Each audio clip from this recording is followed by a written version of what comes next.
even the maybe politics 17 years kana aro maka mmeme 26 years aka mbo nwata kelema na awana n'anya maka na Akuzu ana adịrị obele Akuzu need ALUSI onye to na mkpọ na amara ive bụ a fool at fault Catholic Church ive oji wee karịsịa bụ n'ovu God and no ya ka nji wee bụrụ onye Catholic agbanyere na mụ na-eme omenala nne m ojekwu na sister ana m ebi ndị fada moto and he need to produce government official onye bụ onye Akuzu ọ bụ na anyị kwadosie gọvanọ Soludo second tenor oyeje o wee belie uti anyị n'aka na anyị kolo onye ọbụla dị happy ma ọ karo sebe Zik didn't fight just for the interest of ndị Igbo he fought for the interest of the black race o nwere agenda ikpo teso ndị Igbo ishe anyị abụọzi ndị Nigeria abụziali so ndị Igbo they were like 100% ready to wipe us out because these people had the sophisticated instrument for the war Okeke na Okafọ ejide abụ na ezigbo iwe mana Francis na Leo bụ ezigbo iwe onye na-enwere ibe ọ na-alụ mụrụ ụmụ na-ese onwe ibe na-eme ọ bụ na inwe ibe eji na enwunye gị ndị edapụta na online na comment si mere gị giveaway onye ezighị ego ọ bụrụ onye amus ma ọ bụ na oge ọgwụ ego ka ya oge ọgwụ ego abụ ya egbuo ya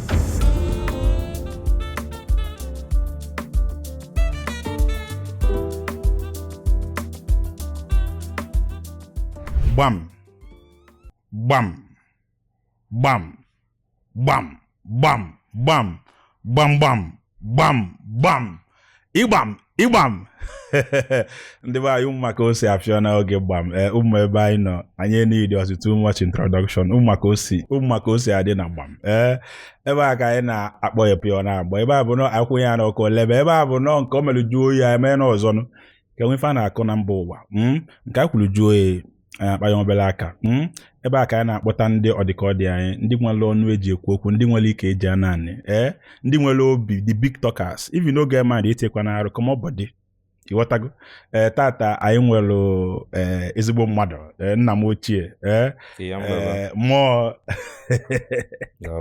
ibe agụ ji eme ebube dị ya na mgba aka ada ama aka tata anyị nwere obele nwa ogologo walụ na nwa ma ọ bụrụ Oliver de Coque nwa na-emesife ike maka na asị na nwata kwọcha aka usoro okenye wile nya bụ nne ka anyị nabata nụ ezigbo mmadụ High Chief Kosisochukwu Augustine Ibemesi Igirigi Aku Ego ALUSI Global the chairman CEO of Sense Fashion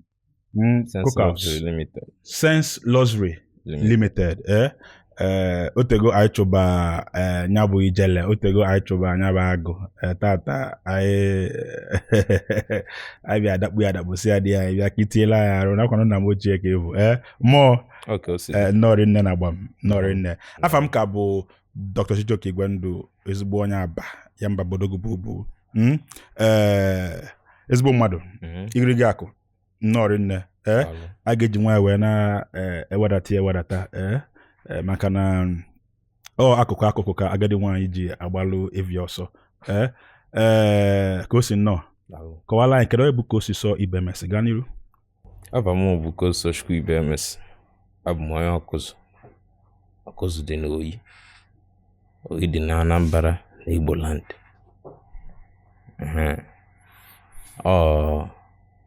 onye ibe anyị ka mbụ onye Akuzu na-eme ibe ka onye Akuzu si eme ibe enwego na-agba mbọ na ibe eji mara ibe anyị of course onye pụta ọ bụ ebe ndị bụ ya ụzọ medebe usoveva ka o si dị ụdị ya bụ ka nsi fudo ndị bụ m ụzọ si eme nsikwuo ụdị ya bụ na-eme ịghọtago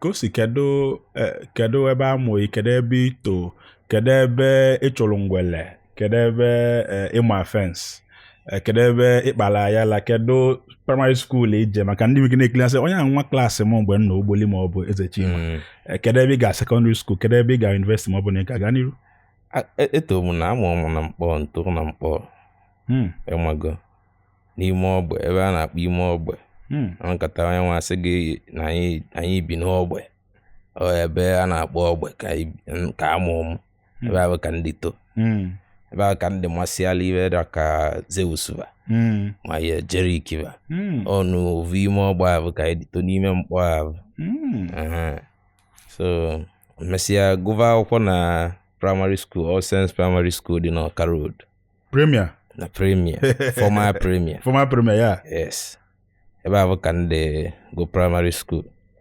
emesịa ba secondary bụ seminary na ALUSI seminary ma ọ nwere ovive mee mgbe nọ ALUSI dọrọ nke akọnugomakị ka nke ọnya na nke Gbam ganiru anọ m JS1 na ALUSI onwe ka ibe si wee mee mgbe ahụ onwe mgbe bụrụ m obodo only JS1 student a na-enwekwa JS1 disciplinarian mana ọmụ bụ the only JS1 student nọ JS1C enyere disciplinarian na ALUSI na set m ndị mụ na bago ALUSI ka ya anyị ekilikwu interview onye si na m ụtọ ntọ ya pụta mana ibe eji disciplinarian bụ academic qualifications,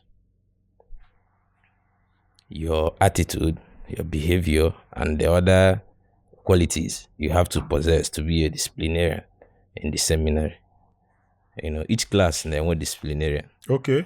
So ma bụ na mụ nọ na JS1C abụrụ na va abụ iti. No na va eluro JS1A na B. Abi. Enwego na onye ọbụla jere the 4 walls of seminary. All the reason. Yes. Na ịbata diga abata avụ bụ nnekwu ive. So enye m disciplinarian na-alụ ya. Ma ụfọdụ ọ dịrị ụfọdụ mma, ọ dị ụfọdụ mma. Emesi okwu wee pụta ejebe na nke rector. Rector sị na mma na kedu ive mmele. O nwere ive mmele.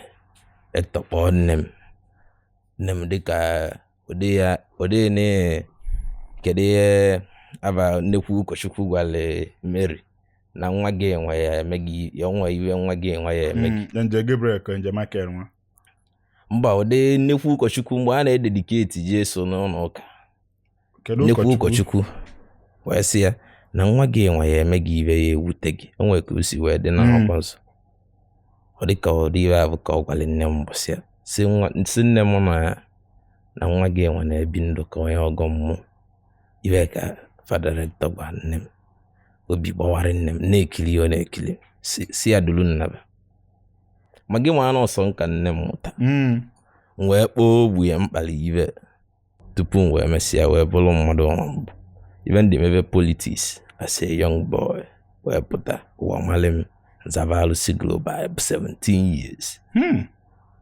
ndị mali m from Facebook. You can go down to my Facebook page. I'm on Facebook na 2013. I think 14 years can remember. Can I run 26 years. Aka mbụ nwatakịrị ma nna awana n'anya na-eme ibe ka ibe anyị si eme ibe maka na ọkụzụ a na-adịrị obele mpụtala ụwa ma ana m bụ onye ọkụzụ. Yes.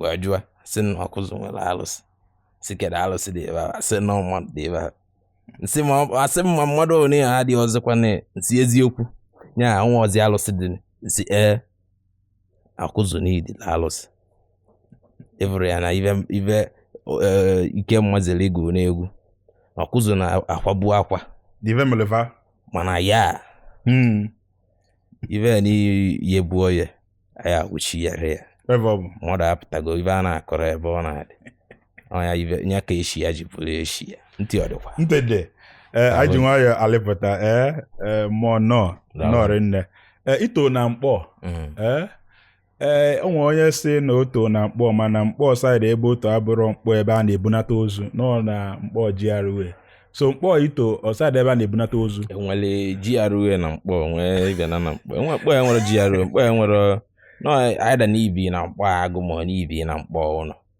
ma isi n'ibi saịdị ebe na-ekwesị saịdị edi motos ma saịdị sent ebe ọ na-ekwu ike ọ bụrụ ebe enwecha ụmụ ihe Ọnịcha mkpọ ya nwere GRA sorry ọ bụrụ Ọnịcha na mkpọ ya nwere GRA mkpọ ya nwere ebe n'iche na mkpọ bụ mkpọ ebe ọ bụ na isi pụta ọ bụrụ mkpọ nwere ebe bụ GRA nwere ebe etili geeti gbaa ya fensị asị gị na esteti mkpọ ya nwere esteti ya ka ihe o ji sị gị na ibe na nwa gushi adịrọ a na-elere gushi na mkpọ bụ ogbe ịmazi tụnyalizi ya n'oyibo ibe ọ kọwaziri gị ma na ya ka ịghọta kedu ife ito na mkpọ na-eme na ndụ mmadụ ikwuru okwu Jerry kwuo okwu Zeus sometimes ịma na mkpọ Ọnịcha Obosi na-eyitebe and then onye ọbụla to side efu onye ada eli nwunye mugu onye a na-amụ ife n'oge kedu ife ito na mkpọ na-eme na ndụ mmadụ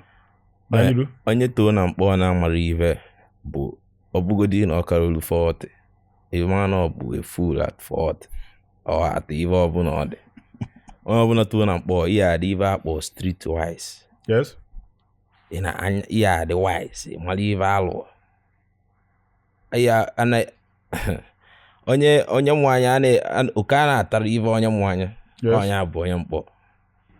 Onye ọbụla too na mkpọ anyị na-avụ onwe ya asị ndị mkpọ maka na ndị bụ ndị mkpọ na anya na-adịba valavala ịghọtago kama na anya valavala abụọ bụ iwezieli ya tinye n'ife dị mma. Ọ bụ na egwu ka ihe eti bụ na ofi nke ihe art bụrụ designer ka ihe abụ bụrụ business ka ihe eme bụrụ akwụkwọ ka ihe agụ iwere anya avụ dị gị ọkụ baa n'ife abụ ị na-eme na-emegbu ya mma. Yes. Na ya bụ ife anyị bụ ndị too na mkpọ na-eme ịghọtago. Ụfọdụ na-eme ya mebe ayala mana ọ bụrụ okwu ayala ka a na-ekwu ejiri ayala ilu ebe a na-eje.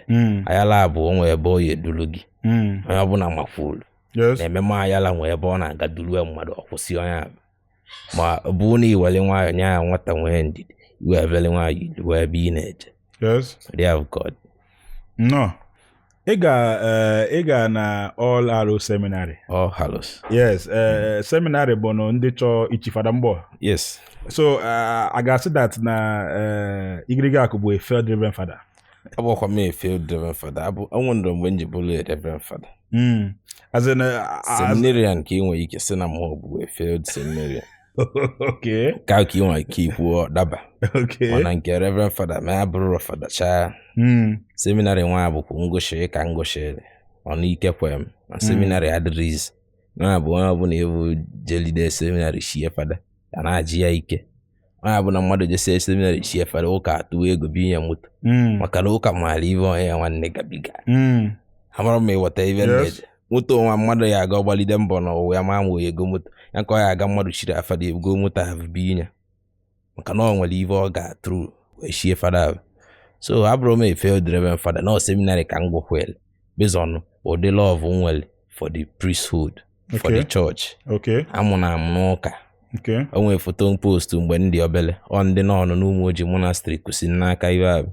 Onye nne ntọ direct bụ nọ n'ụmụ oji monastery nne m ojekwu seminary sister covet ka nọ na worship was ịmago no love for the church on the evil kana go especially the Roman Catholic Church. Ọnọdụ ka ọ dị enwe pope ọbụ ya anyị niile nọ na Nigeria ebe na-enegala anyị ibe a na-eme na Rome. Ọ bụrụ na anyị nọ na Rome kama na ọnọdụ ọ dị anyị masị bụ na anyị nọ Rome ịmago the one Roman Catholic Church ka enwere ụka ndị ọzọ nwere ike nwee party dị iche iche different mana factions. Catholic Church ive o ji wee karịsịa bụ n'ovu ka ọ dị and then ya ka nji wee bụrụ onye Catholic agbanyere na mụ na-eme omenala like ya omenala the bishop Gbam akwụkwọ bishop agbanụrụ mmadụ akwụkwọ for over years a na-ekwu ozi ekwu after ka ọ bụ bishop bụ Dennis Isuzo or my bishop my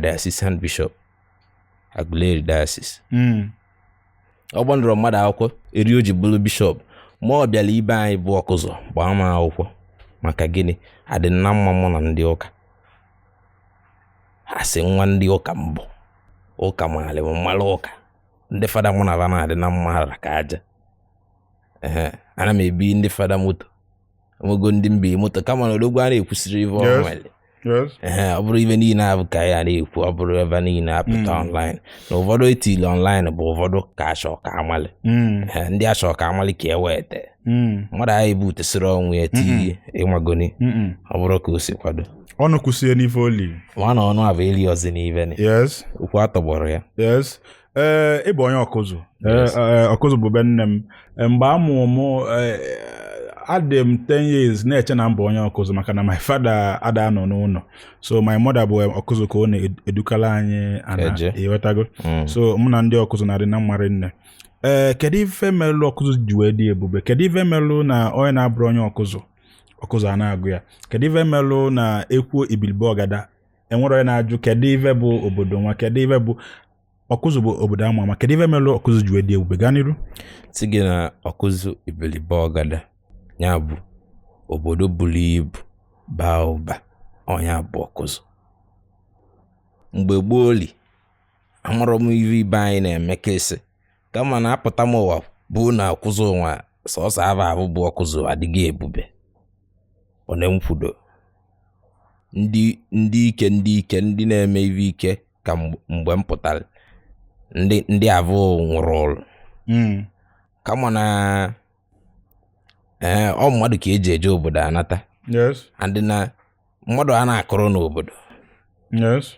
Ha mesịkwa agwa gị na odogwu ezuru mmadụ ịtọ. Ọ bụ na ishe eke ya balansị anya ebe na okwu abụ onwe meaning. Ọ mmadụ mele obodo ji eko vụna. Ọ mmadụ mele Awkuzu ji bụrụ ebe ọ bụ. Obodo a na-ekọrọ vụna na nkịtị. Ọ mmadụ maka ọ dị ibe ya asịzigodi na avụ ọzọ anwụrụ ka asị na avụrụ mmadụ n'obodo. Odogwu ezugodi mmadụ eto odogwu nwa anavọkwa asị ovu ma ịbọ. Ọnọdụ ka ibe nwanne nọ ya anọkọtani m ụfọdụ kuve m ALUSI Awkuzu mụ zavala ALUSI global azara m ALUSI Awkuzu zakata ALUSI global ahụ ibe anyị kpọzie m ALUSI Awkuzu global. Ọ bụ na abụgo ụmụ nke Awkuzu bukwere nke global ma mụ debe bụ ya ka mbụrụ sọ nke global. Ibe anyị wee sị na iwu na anyị etinye Awkuzu ahụ n'ọnụ ụlọ ka a na-esi malụ mma wepụta ezi epụba na amụ. So ka ọ dị ibe ya bụ na odogwu a na-ekwuru na ọnya dị ibe n'obodo nenezie na abụ dị mkpa afọ ogologo imi amarọ mma ịghọtaga ebe m na-eje ya. ALUSI global Ya mbaba.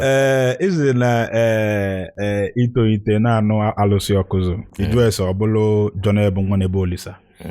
Ya bụ kedu ife melu John Ebu ji wee bụrụ John Ebu? Kedu ife melu John Ebu ji wee bụrụ odogwu?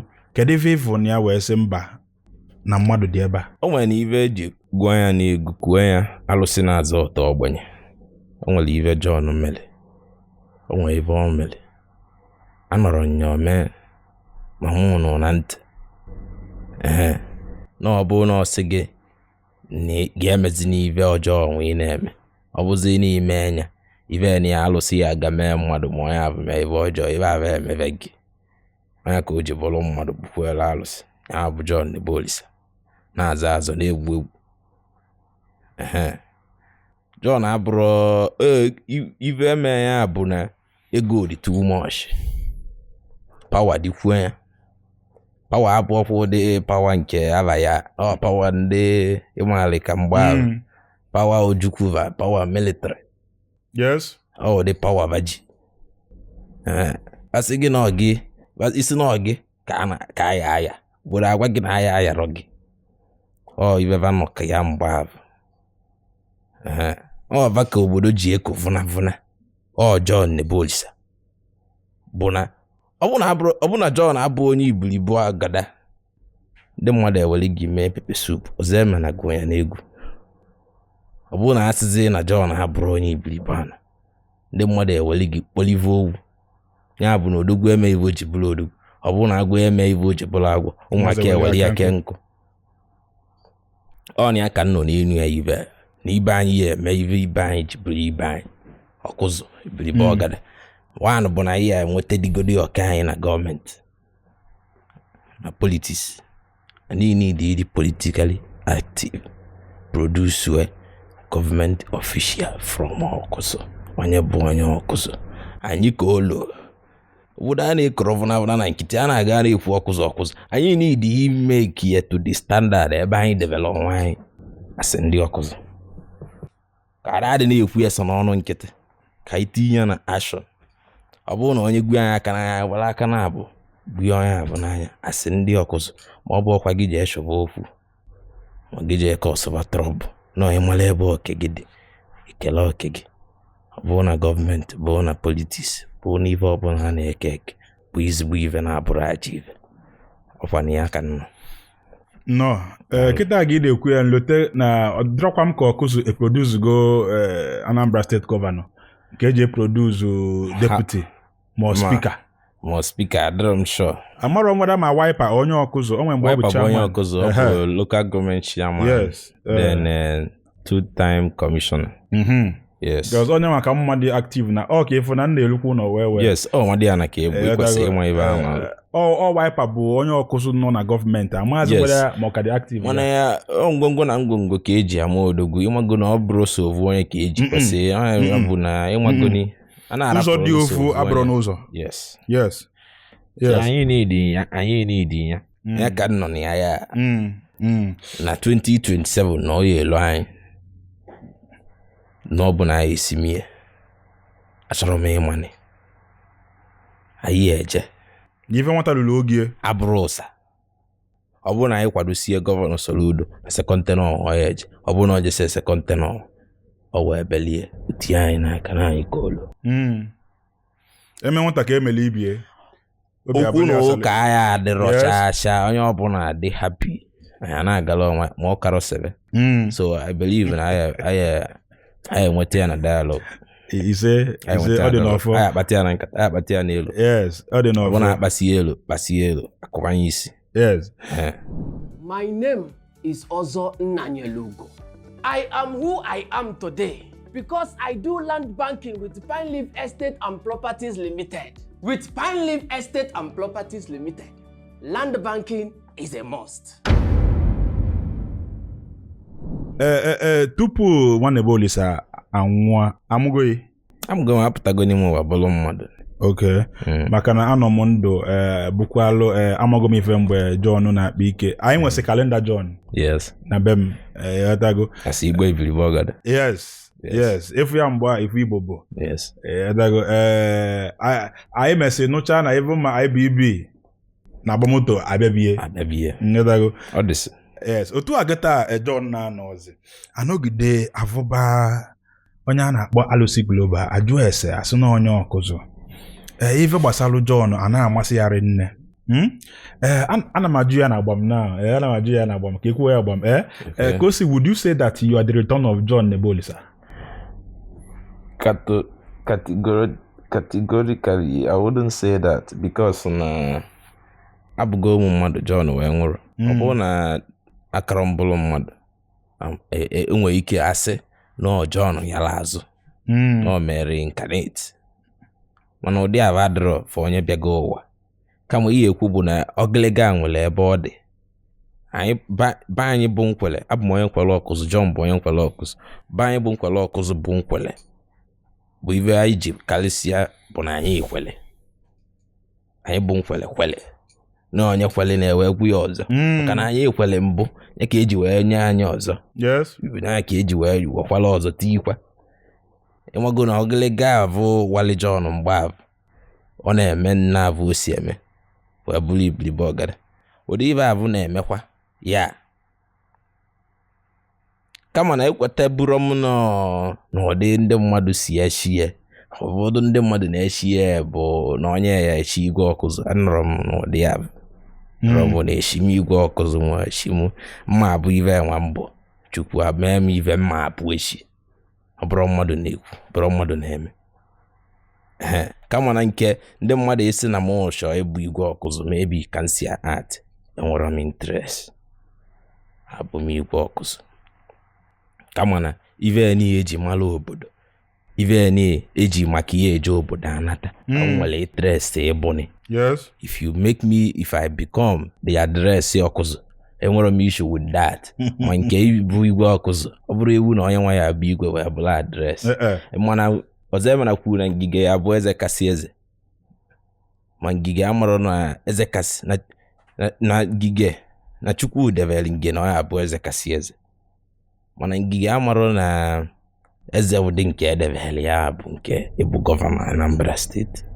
Ngige amarụ ga-atụrụ anya bụ gọvanọ mesịa bụrụ gọvanọ.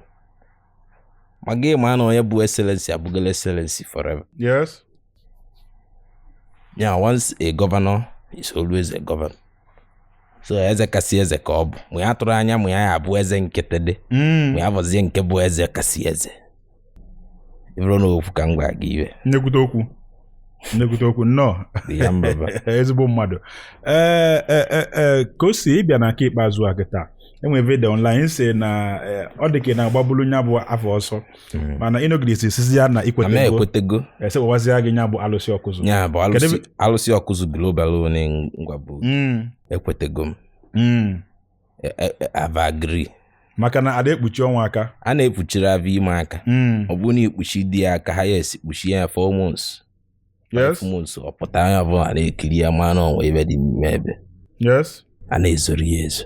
Yes.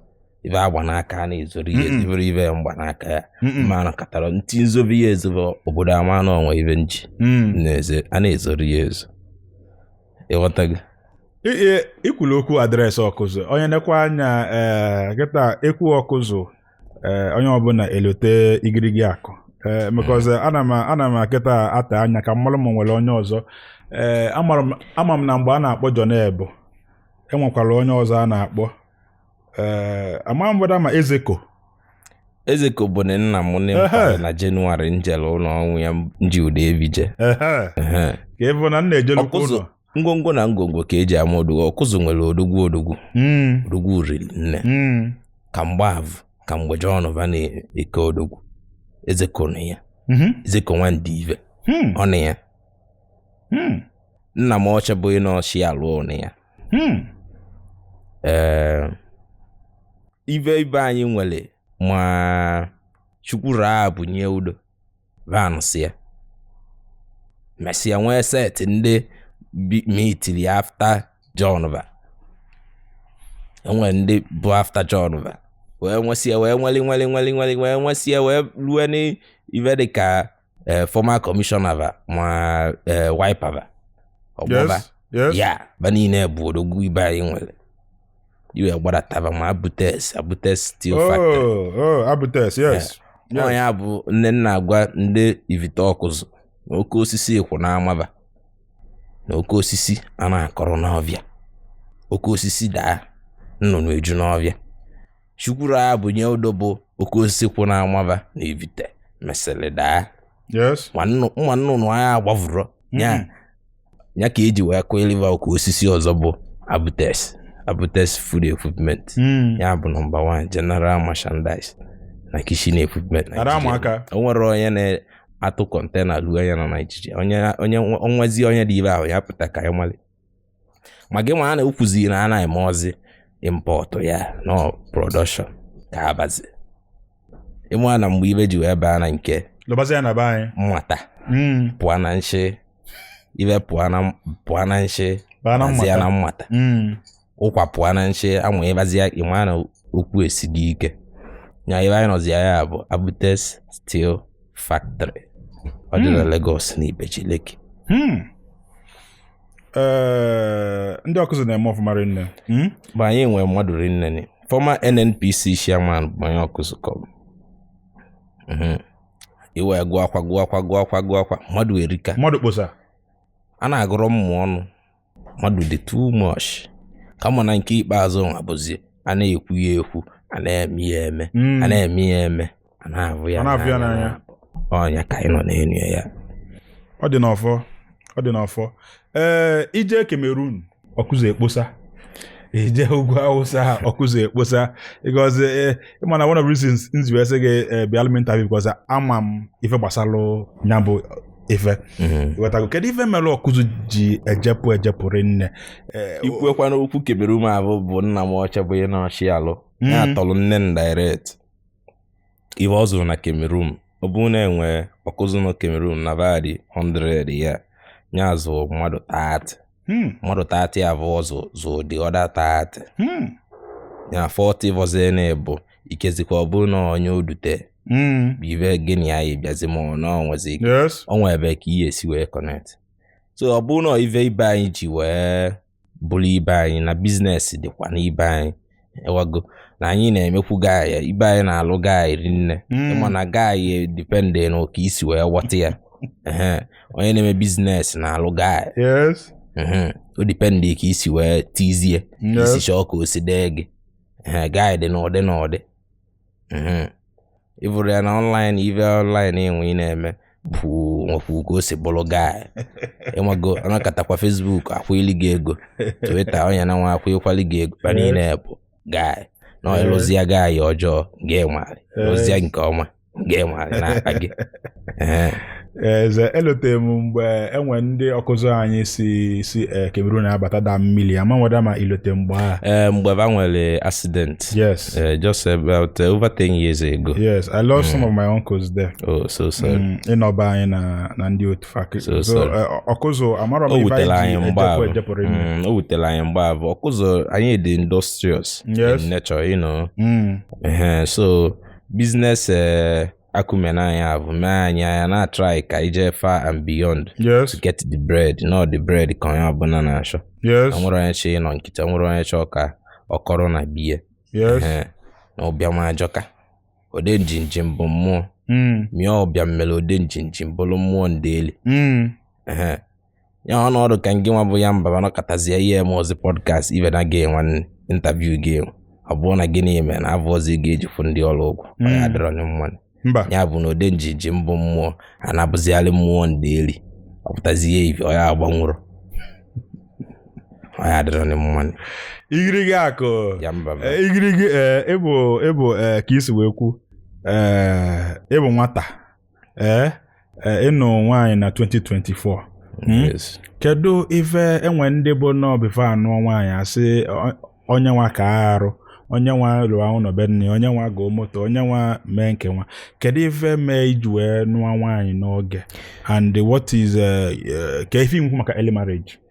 Ụlọ n'ibe a na-akọwa na m efubugo ya n'ovu nwanne m mụta aka mbụ ka avọ bụ na enough reason na onye nwa iji nwaanyị n'oge mana mụ bụ nwunye m ọ dị m mma ya ka ọnụ ji wee gụva m na ọ bụrụ na nne m chọrọ na mma anụ nwaanyị ka anụ nwaanyị ji gụva m nọ na mụ nwekwa ibe eji eje anụta nwaanyị agbara aka achọ ibe na-ata alụ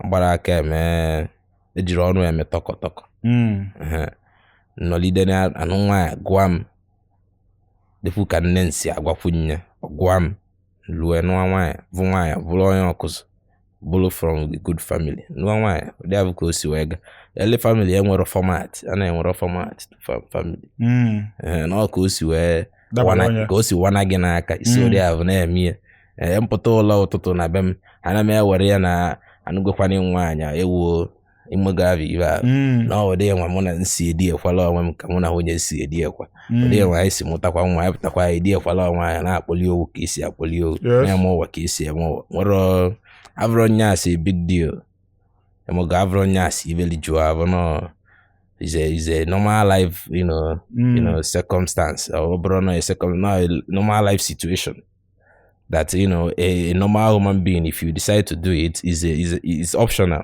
Bro, a compulsory thing. I've gone on the loop 40, 50, but I'm wrong. More than a go by age, I draw none of Asharo. Would I have called the other one? And where do you feel na enwe if you want to see one before no one, and when if you want to, and where you go to see you, and when come get you kwado, ko wine go ra wonke nyano wine. Ya bụ na mụ gwa ni gị na agbara na ejiri ọnụ eme tọkọtọkọ gbara aka ibe na-ata ala ọ na-aga onye enwe ego ọ chọba nwaanyị ọ na ihe enwe n'ibe ihe ejinye nwaanyị nri ma ọ bụzikwa na ka o si dabala uru na ya bụ nwaanyị na-enye gị nri ọ bụ na ọ dabala uru na-abụ na-emebe ma the normal life vocation anyị na-abụ bụ na nwoke bụ the provider ọ bụ na inwe ibe ihe eji na-enye nwunye gị nri ọ bụ na ịmụta nwa enye nwa gị nri ịdapụta n'online na kọmentị si ma gị giveaway ma ọ bụrụ mmadụ si giche n'ọnwa iwe kwuo na nwunye gị nwe ejima na-atọ nwe ejima na-anụ sisi sọrọ gị ive tiri gị ive na ope a na-eti gị ive na ope ọmụzi gị anụ nwa so ụdị ahụ ka ọ dị ya bụ the mental ị nwere ego ihe ejili ive ụtụtụ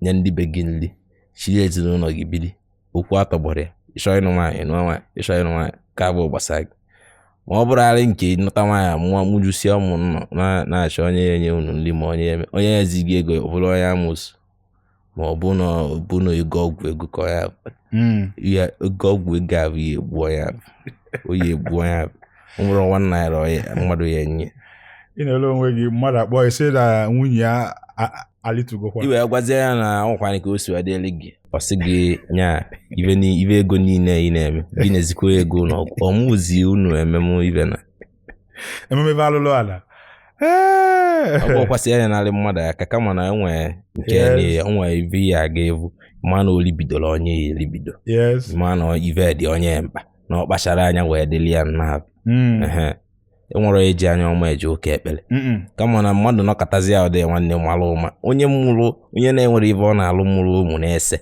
nwa ụmụ na-esi nwa ụmụ na-asa debe n'ụlọ onye ahụ bụ onye evi aya alụrụ ya agwụ onwe ive na-eme onwego problem ntamama ozie na ọhara seminary say na onye na-edisi obi mmadụ nwere psychological problem ya onye na-akpọ ụdị agwa nwanne ekwu nwe n'idi ka edugi ebe ya alụrụ ya ive ka akwadoli ya ive onwe ka o si eme ya inwere ive ị na-alụ nwa ụmụ na-ese na-esi na-asa debe n'ụlọ anya adịrọ gị mma anya inwe eveleve anya na-eme gị when I researched on you, I noticed you had or you still have a good romance with politics. Yeah. As back as 2017, 2018. I went uniform PDP. You know, they would that you are still a staunch member. And then the politicians say, yes. And some of us are on that side of you. Yeah. We can touch, get your interest. Man, on follow on Africa, you do some social commentary. Yes. They can be Senate President na onye wana na ano. Isi na nwata biale ikunwa na nwoku nwonya naputavazia. Kedu your interest in politics and then what touch na that side of you? Okay, my interest in politics is but the interest of my people. My people are the good people of Awkuzu, the good people of Oyi, the good people of Anambra, and the good people of Igbo land in general. Obone tribalism gay man. And the interest of me, of myself, is the interest of my people. They work hand in hand. My interest and the interest of my people, they work hand in hand. You have a name, me as onye Awkuzu, as onye Igbo, as onye Anambra. If you don't business, na Anambra can the BDA for the first time. Iba Igbo Awkuzu can Bali University, can go say secondary school, but Awkuzu can no leader, we go say akwa Igbo where me say we jevolo Igbo na Abuja we see about mgbe me my first business na 2021. My first business, a grill section in Abuja. Before I ventured into real estate, and from real estate to Lagos clearing and forwarding, and then eventually where we are now, my clothing brand and other luxury accessories, like the glasses I'm wearing is from my brand. It's Sense, you can see. Yes. So all these things, me as Guinea, as onye Awkuzu, as onye Igbo, as onye Anambra, the interest is open. Yes. The interest is the obvious. Or the obvious. Also a blind man, I have brought the interest. The interest, the primary interest, the bugodi. Iba Igbo Awkuzu, Putagodi na map. Whenever I want to see Awkuzu in general. And after Oyi, it is the general people of Anambra and the Igbo land. That is my interest in politics. Dalu. Ana mafuka kisi akwanyelu nna anyị ukwu Zik of Africa ugbu. Yeah. Kedu onye Zik bụ to you and kedu ife ndị Igbo ba anyị ụfọdụ na wotaro na mmadụ because some people do maka Zik akọlụgbada. Yes. Kedu ife Zik bụ to an Igbo anyị na afube watakwuo appreciate enough? Zik is an icon. A simple word is an icon to us ndị Igbo. Kama na anyị ụfọdụ ndị Igbo, the problem anyị nwe bụ na nke anyị nwere a na-atụrụ anyị n'anya, ibe anyị a na-atụrụ anyị n'anya, ma ọ bụrụ na ndị ọzọ ọ dịba ma ive abụba nwere ihe evunarị na evunarị, mana nke anyị emelidi ive abụ apụnarị anyị n'aka. Ya ka ọzọ mmena gụlide n'egwu belide akwa tupu ọ nwụrụ mgbe ọ gụsịrị Oliver egwu. na ọ bụ na achọzi ya bụ ọzọ ema na ha bụ anyị agbazia kedaba egwu nwa anyị akwụsịzịa igbo egwu ekpili ọma na-emekwa ọ na-emeni ọ bụ na na-awụzi onwe ya awọ ya ọ bụ na onye achịkọ ive o nwere ọfụma ọ bụ na ya bụ ive kọnarị ya n'aka ya bụ ive evuru Zik abụrụ didn't fight just for the interest of ndị Igbo. He fought for the interest of the black race, the black people, the total emancipation of black people from the British. Bondi develine ọnọdụ. That was his agenda. Mmadụ pụta ụwa, mmadụ ọbụla pụtala ụwa nwee ive oji bịa ụwa. And the focus ya bụ ive avụ oji bịa ụwa. That was his agenda. O nwere agenda ikpo teso ndị Igbo ishe.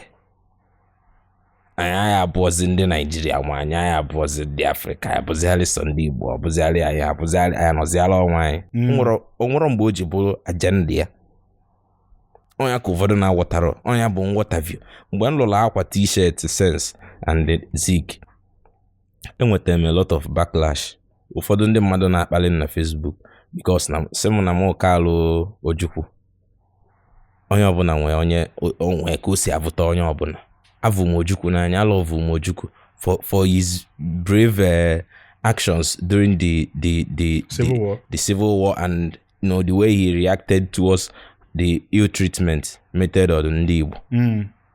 The also reactions of Nnamdi Azikiwe. You wouldn't expect Nnamdi Azikiwe that fought for the general black people to descend to the fighting for just his ethnic group. It doesn't say good about him as somebody that has already fought for the interest of the whole people. Eputazia isiziano ndị nke gezekwa. Obugodi na onwe eve oyekwu ya ase okenye n'ime ụlọ. Nwere nke oyekwu n'ilo mana iwu ndị mmadụ bụ na o nwere public support onyele. Mana ivusia interview o mere. He seekings his heart. O nwere interview nke nji wee me cover for my brand this video. Okay. That he seekings his heart to see the skeletal pictures of Biafran children on televisions seeking for help. Anyị ba n'ọgwụ anyị nwa n'ọgwụ oyeri anyị.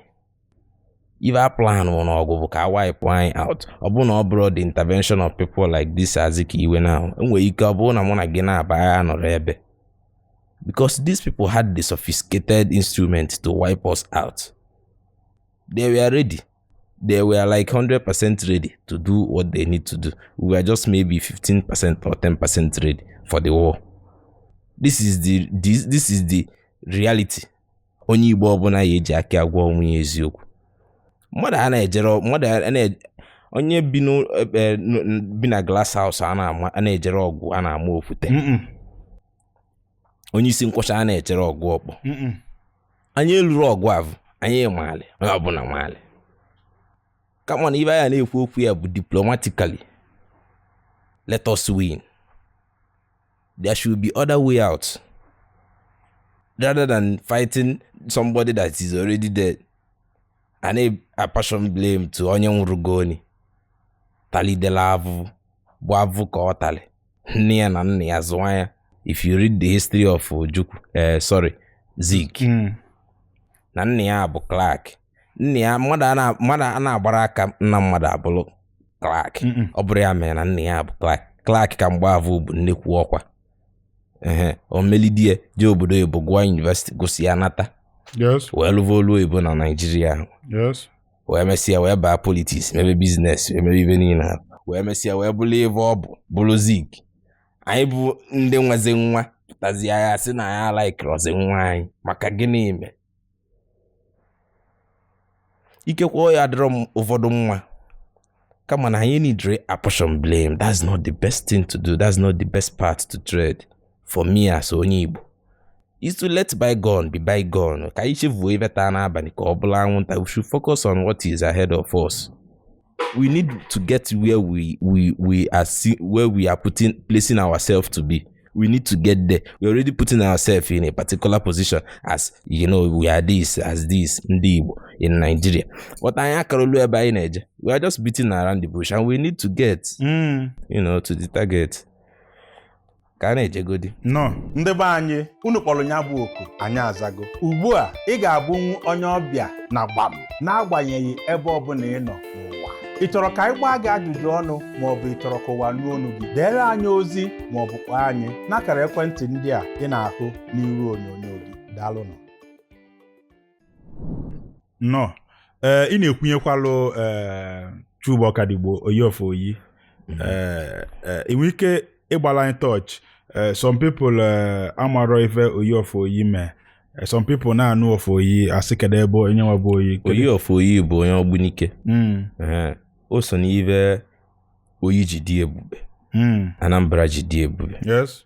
Being the former Senate president, on the ana-enejela anya ndị kpulidere umme ebe n'isi. Umme nwata na ebe n'isi. On the Chubu Ọkadigbo is like a mentor to me. And I'm as a mentor. I love the way he promotes the Igbo culture personally.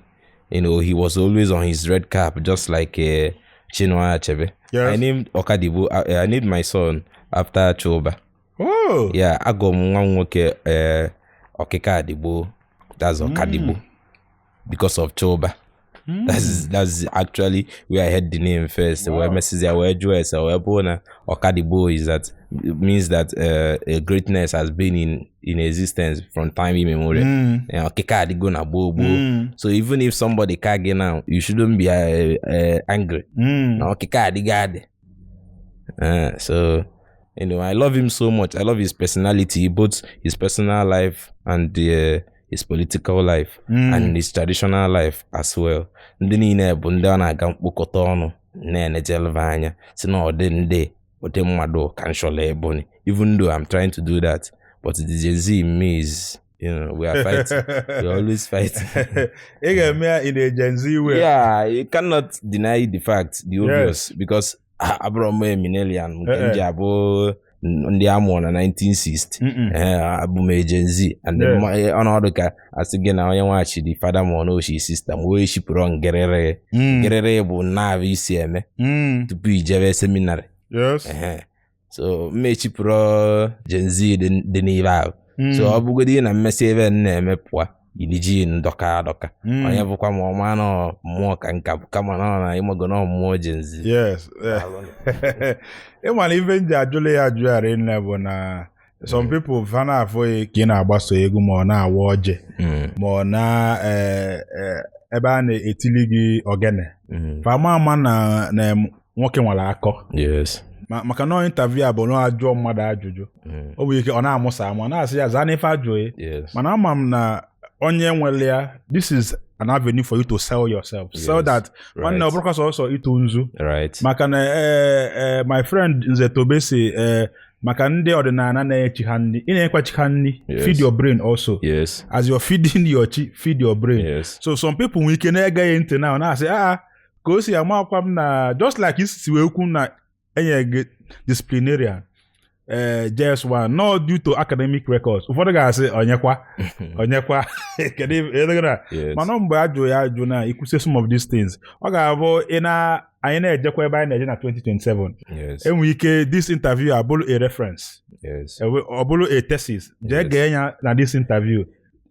Ibe dị nne ya bụ na agụnị m akwụkwọ na Igbarịa History International Relations jide my degree. Yes. Megoku my NYSC. They qualified as a Nigerian youth. They employed to any office. Yes. I'm going to travel. I've gone to over 20 countries. If you don't travel as an undergraduate, when you do rice na school as a student, Kosisochukwu stop free rice. I didn't know I'm to vega.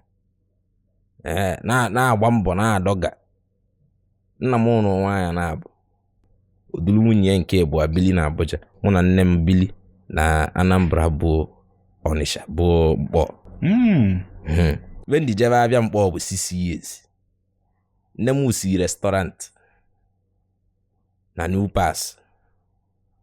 Ndị nọ na New Pass ya amamụ ya ga kilise interview ụfọdụ ya na-eche ọzịkwa m ba niile many of them mahalem ma ndị na boy mgbaavụ ma ndị ọga mgbaavụ ba niile masịrị 6 years ka m si eje abịa bụ nne m dee ụgwụ tinye ego ụgwụ gbaa ya rọba dee onugbu tinye ego onugbu gbaa ya rọba amago m ndị anyị na-ego ụgwụ na ndị anyị na-ego onugbu onye nruelu na shop ya nwere akwụkwọ nke ntọya anya nwere akwụkwọ nke na-ego enyi ya bụrụ ụgwụ bụ ihu ndị na-aba 6 years.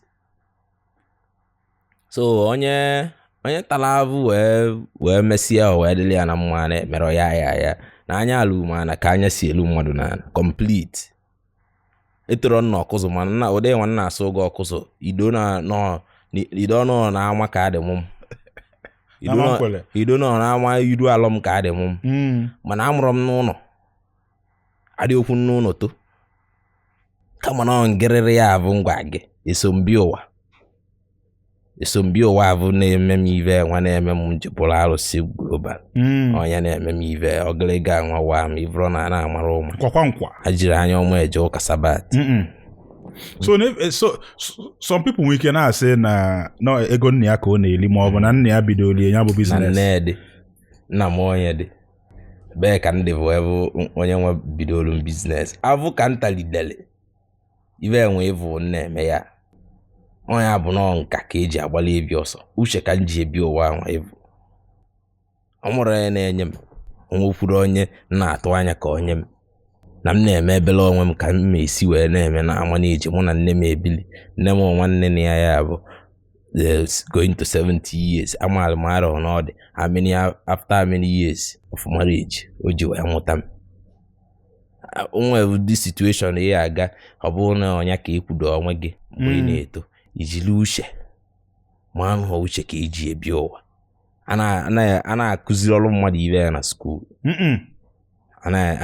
nwere format na ịpụta ebe ijili uche iwere uche na uche ka eji eme ụwa onye nwere uche ya adị onye nwere uche ya akpata ego onye nwere uche ya bụ house member onye nwere uche ya bụ gọvanọ onye nwere uche ya bụ president na Tinubu bụ president bụ na o nwere uche bụ na o nwere uche ọ ya bụrụ gọvanọ ma ya bụ dị president ma gị mali mgbe ọ chi gọvanọ eri 1999 ọ ka iwe mali Gbam gosi as onye isi na your father no nwaanyị na abụọ nna nwunye nke Igbo abụ na Abuja rapụ your mom and you na mkpọ as onye ịma na asị na nkịta nwaanyị ịzụ na-ata akwa enwe ka esi kwue as onye to with just the mom without the father do you think that you missed anything and then no because abịa sị na nwa nwaanyị ịzụ nwe ka o si emesi ọ nọrọ ka esi ndị single mothers ana m abụ the comments sometimes online a product of single mother onye nwede mana o depend the circumstance surrounding the person mgbe ọ na-eto. For me, I had father figures. I had real father figures. My uncles were there, and I also had people I looked up to. I didn't necessarily need someone to be there when I was going to take action. Well, nne m bụ the father figure na nne m bụ ụdị ọbụla ịchọ nwaanyị na-ele n'ime new pass ịchọ ka ọsesa gị ịchọ anyị maala n'ahịa ala. Yes. So ụdị ahụ ka m si wee to o mere m ndị ayala kama o mere m nghọta na onwe ka ụwa dị soro ka isi wee che o mere m nghọta na onwe ka life no balance no balance kama na ọ gị ejiji aka gị na-eme ma amụ ya balance oge obele. Yes, ikwulu okwu Gen Z onye ọbụla ga-emenụ ka o si wee mụta enwelu ndị na-ede na fa na-eme isicha fiimu Sam Lokova Mr. Bufa Zebodiah somebody has said na ihe na ya bụ nostalgia na he is still living in the past na enwekwa ndị ka na-emekwa otu a kịta nọ na ịkatọ na ụfọdụ nwere ike na-eme isi alụsị ọkụzụ mana enwego a new version na ị na-eche mgbe onye nwa nago ga-abịakọ n'ụdị ya mba you have to accept the fact that there's a new version. Yes, and the new version na ọdụ ka phone egolo ọhụrụ. Thank you. iPhone 16 Pro Max ihe mere expect ka ọ na-eme ibe iPhone iPhone S Max na iPhone 11. Yes. Ọ bụrụ na o si operate ka nke nna si na nnekwu ive weta ive ọvụ weti na akpa ọvụ ewere ive ochie eti na akpa ochie ive ọvụ pụta ive ọvụ aka ọvụ ka anyị ji mmụọ ya ịghọtago. Afụgwo m mmụọ ALUSI global. Ọkwa na onye Idana ọnwa ovu mbọsị mgbe ọ nwere nwoke na-alụ akpụkụ Canis Collection na Abuja na-eme ọvụma wee kpọọ m ovu ụtụtụ anọrọ na Nigeria anọ m Paris wee kpọọ na fon si mụ na onwe ive ọcha ego na onwe onye lụrụ ive bụ iro m si ya kedu ive dị ya sendigodi o sendi ya na-ekili ive ni bụ na ọbọkwa mmadụ na ọmụọ bụ iru m dị ya mesịa follow up ọ bụ na onye lụ onye a bụ onye like ive a na-eme like ọdịnala ịmago n'ọlụ ka eji aga so more appreciate kwa I acknowledge it even though I told Ezudo Enugu Ukwu no more ọzọ mkpu Ezudo that we have not commissioned it but we have acknowledged it but commission will it will still come ịmago na ive mmụọ ka a na-eme na mgbe mmadụ nọkọtazi bụ ọzịsọ mmadụ ebufuele mmụọ ịbụrụ na okwu nwe isi ike mmadụ lesi na onye kweta na nke agwala ya ebe egwu ya ọzọ onye nwere ka a na-enyekwu mmụọ. Yes. Ikwutere okwu Chinua Achebe obele mgbe ị na-ekwu okwu oyi kedu your opinion about Chinua Albert Achebe because nyanwa dela akwụkwọ nyanwa bịakwuo champion omenani in literature because ebe ọ bụ na mmadụ nọ nana represent ụfọdụ na-asị na Chinua Achebe bụ one of the greatest Igbo literary prophet ever. What do you have to say about that man? It's the obvious now. No arguments. If I wanna can Chinua Achebe he dropped his English name, right? Yes. Yes, he dropped it. About Itili, Amara no Ozara about yes. Fumika application Mazi Augustine Chief Kosisochukwu Ibemesi. Kebi is in the na public. Ade amamu application ọbụna nkwenye ka unu mana because that been as a surprise. Na abụ oyibo bụ aba ndị oyibo ka ọ bụ ma ya bụrụ ndị oyibo Chinua Achebe funi abụrụ onye oyibo afọ niile ọgụ n'ụwa obodo oyibo niile ọje ibe niile ọmarị nọkọtazi asị na ya chọzi ịbụ onye oyibo ọ bụrụ na gị ka nwela akwụkwọ ọ bụrụ na gị ka agụ literature ọ bụ drama na-ede ọ desịa na gị drama akọrọ mmiri so Chinua Achebe bụ onye Igbo ka esi abụ onye Igbo ọ bụ onye complete from mbọsị nne ya ma onye tele mbọsị ọ nwụrụ onye Igbo ka ọ bụ na o nwere ive a na-agbayara ya agbaya onye Igbo a na-akọrọ mmiri ka ọ bụ is a pure Igbo man and that is what every Igbo person should emulate.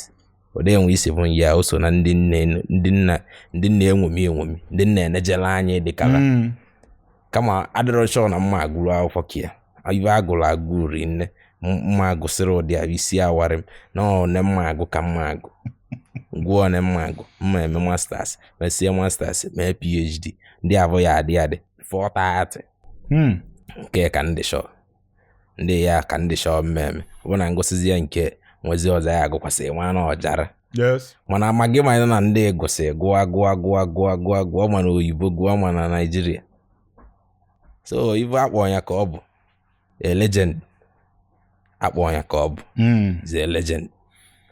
Just like you said ọ drop afọ oyibo dịka mmụọ si wee drop kwuo afọ oyibo m nwere onye nna agwa ya gba afọ oyibo m even na bụ Chijioke Igwendo yes adịm eti except me chọs itele mego na bank iwe fụnya ba iwe confirm we kedu ife inwe ịgwa ndị mmadụ bụ na ọbụna fa azara afọ oyibo ọ dịfa ka na fa abụrụ mmadụ fa mụọ nwa aka na-aba nwa fa afọ oyibo usoro error si no error mistake. We should live above that inferiority complex of thinking that once you don't attach Oyibo something to yourself, follow. You should drop it. ọ na-enye anyị nsogbu. O so n'ive mere mgbe achọburu m ịgụ nwa m abụ oyibo kama na ya mago na ma ndị fada maala m ma ndị be m ma nwunye m ma onye ọbụla na-eti mkpu kedu ihe anyị ejide anya na ya bụ oyibo nwaanyị na ihe enyere ya bụ pressure. Mana ba ghọtara ebe mụa na drive to kama na ọ ive na-agwa onye ọbụla ive m gwara ndị be ka na-agwakwu onye ọbụla ya ghọtani na ọ bụzi nwa aza ma onye nwa aza bụ oyibo ịbụ onye ọ bụ na onye Chinese ndị US China ndị Chinese anaza ive ababa na Chinese complete. Iluo India ndị India anaza ababa complete na India. Ma ọ bụzikwa irukwe ive dịka ma German ma Spanish obodo na-abụrụ English speaking even na ava ndị bebe anyị abụrụ English speaking borrowed language called even though Nigeria made it an official language, but it's not our language. It is not. Originally, it's not ours. But we needed the general language that everybody will communicate with. Yes. Yeah, but even though answering a name that is attached to that English shouldn't be a compulsory thing for any person, as an African, as a Nigerian, as onye Igbo in particular, it should be optional. Oh, onye sure. Ọ dị mmasị bụ na mụ nọ in position ikwu iwe anyị eme. Onye nwa bụ na unu azazi ya bụ oyibo na apụva mana abụ oyibo bụ optional. It should be optional. We should throw more light on it, on the need to make it optional, because anyị abụrụ ndị oyibo. Awa ekwusi abugodi na-ese na anyị na-use ive ndị oyibo. Anyị na-use ive ndị oyibo because n'ụwa develop ka ụwa si wee kwụrụ now.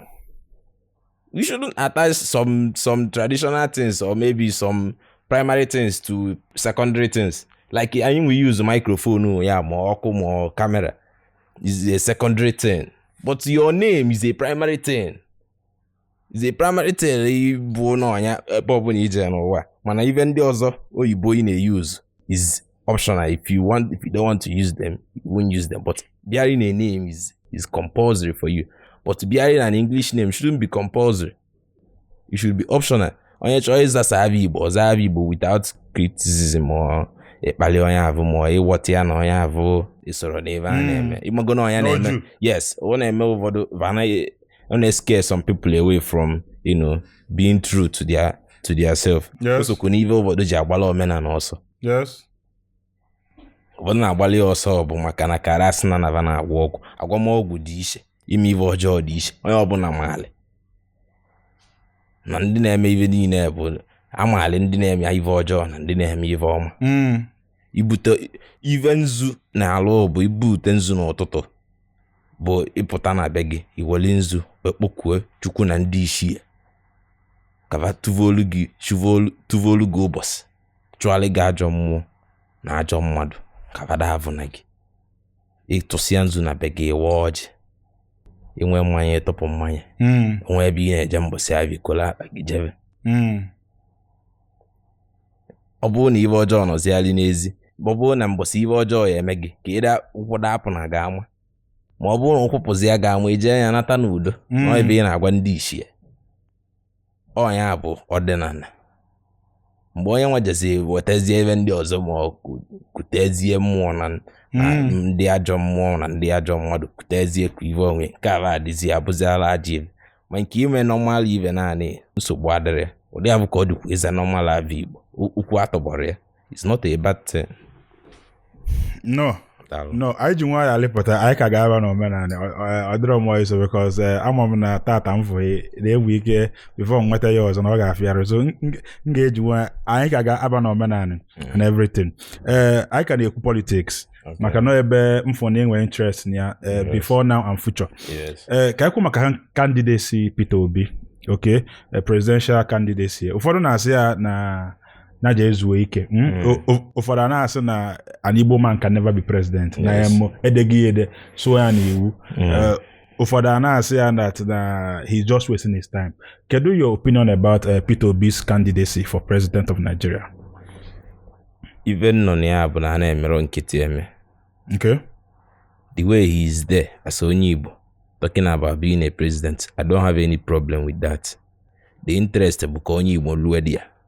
ka esi weluzidi ya don't care o me na wata onye so onye abụlụ ma ọ dị mma asị bụ onye nke anyị chọrọ na ebe a nyanwa na onwe anyị chukwu ya ma ọ bụ na olu edi ya yes ọ bụ na olu na asị na onya ka ọ dabalị ebe onya bụ ive ya bụlụ from issue with it ọ bụkwa onye Igbo ọkwa emesie kesie na Abuja okpunati ya Anambra ahụ Igbo land ọkwa onye Igbo ka ọ bụ nsogbu adịrọ ebe nnọdụ ive a from issue onye abụ ya bụlụ ọ dabalị ya ebone ya bụlụ ọ bụrụ na atụsị ya votu nwa ya atụghara ọzọ ọ bụrụ na ya win here nene mụ nene nwanne president onwe nke nna arụ nke nna arụ Kosi ịgbaba mbọ n'oge onye nọ nwaanyị at the age of 25 right yes and bido mewe politics 17-18 years kedu ife ka aga obi kedu ife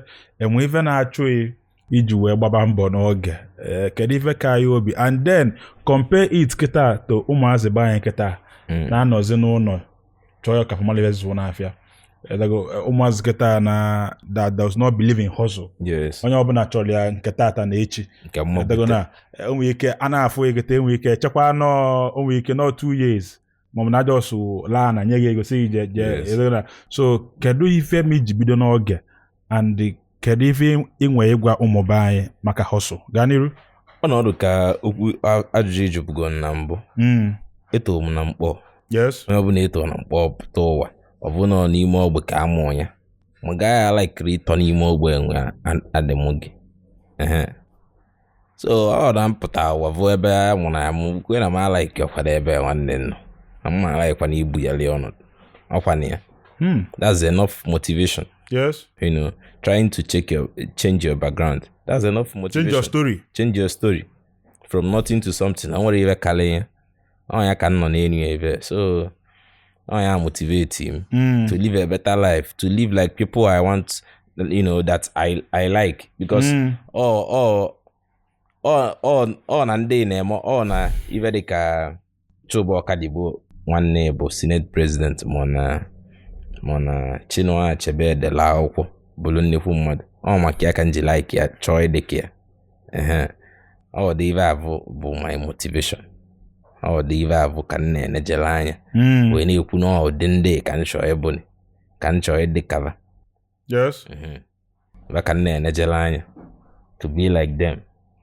Looking at your age ụfọdụ ga na-asị that na just like I told you no mpia me no that ka ihe ọrụ ka ihe nwa o mee within wee bụrụ ihe ọ bụ na 6 years na 4 years tagona enwe ka isi akpata ego iche na abụrụ through ịgba mbọ and process. It's due process. I say it always no matter when did ọnwa wele a na-esitere ya n'ọkpọ ejiri manpower eme ya no ị na-agbakabụ mbọ bụ nli ọnụ no ị na-eme bie ka esi eme due process if it's your time if it's meant for you ya bụ na ya bụsịrị ọgaranya ịmagharị yes ụfọdụ ya aka ụfọdụ ya adị mpe yes aka niile arara ịra the earlier the better ụfọdụ ghọta anya ma ụfọdụ ana m alaiki ikwu mgbe ụfọdụ na-ejikwa aka m ede ife ụfọdụ na Facebook even in having to make people understand that even though you see these things, you don't take it personal. Well, in key that is why I don't really love when some people, you know, rub wealth on our faces on the internet. Even though you have the wealth, we know you have it, but don't just make it as if others are not trying. Are fools. You know, are fools. I don't try to, even though I'm maybe in a better position, but I don't see myself as someone that is better than others. I'm not better than anybody in any way. It's just the situation I found myself and the way I plan my life. Or born a nation align with my own plan. It has to align. Maybe your own plan may be for you to get married before that, but nation made it for you to maybe not to get married.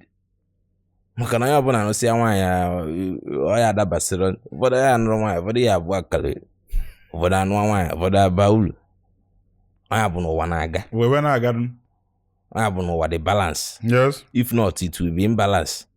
Yes. It's the obvious. Ọ bụ na maara nke bụ eziokwu. Yes. No. No. Ekwube ka anyị bazia na omenala kịta kpọmkwem. Maka na enwere ka mkpọ ALUSI Global ka ya ala ikwu maka ọdịnala, ọdịbendị, omenala. Ekwube kịta the new face of Igbo culture. Amarọkwa mweda ma enwekwa ndị na-represent kwa. Mana ị naghị afụ Juba Gen Z, Juba Steez. Ọ bụ na ikwuro Kosiso ịma na anya ụfụ. How did you develop your love for tradition? Ama m na ikwugo na itoro na ọkụzụ, amụrụkwu ị na ọkụzụ, mana ị na-asụnya bụ ọkụzụ, ị na ọmambala ị na ọ na-asọ nwantị. And then ị bịakwuo nwe a different kind of sense of fashion that promote the Igbo culture. Ka ihe spur gị to actually pursue this very road? Ganiru? For me, it's natural.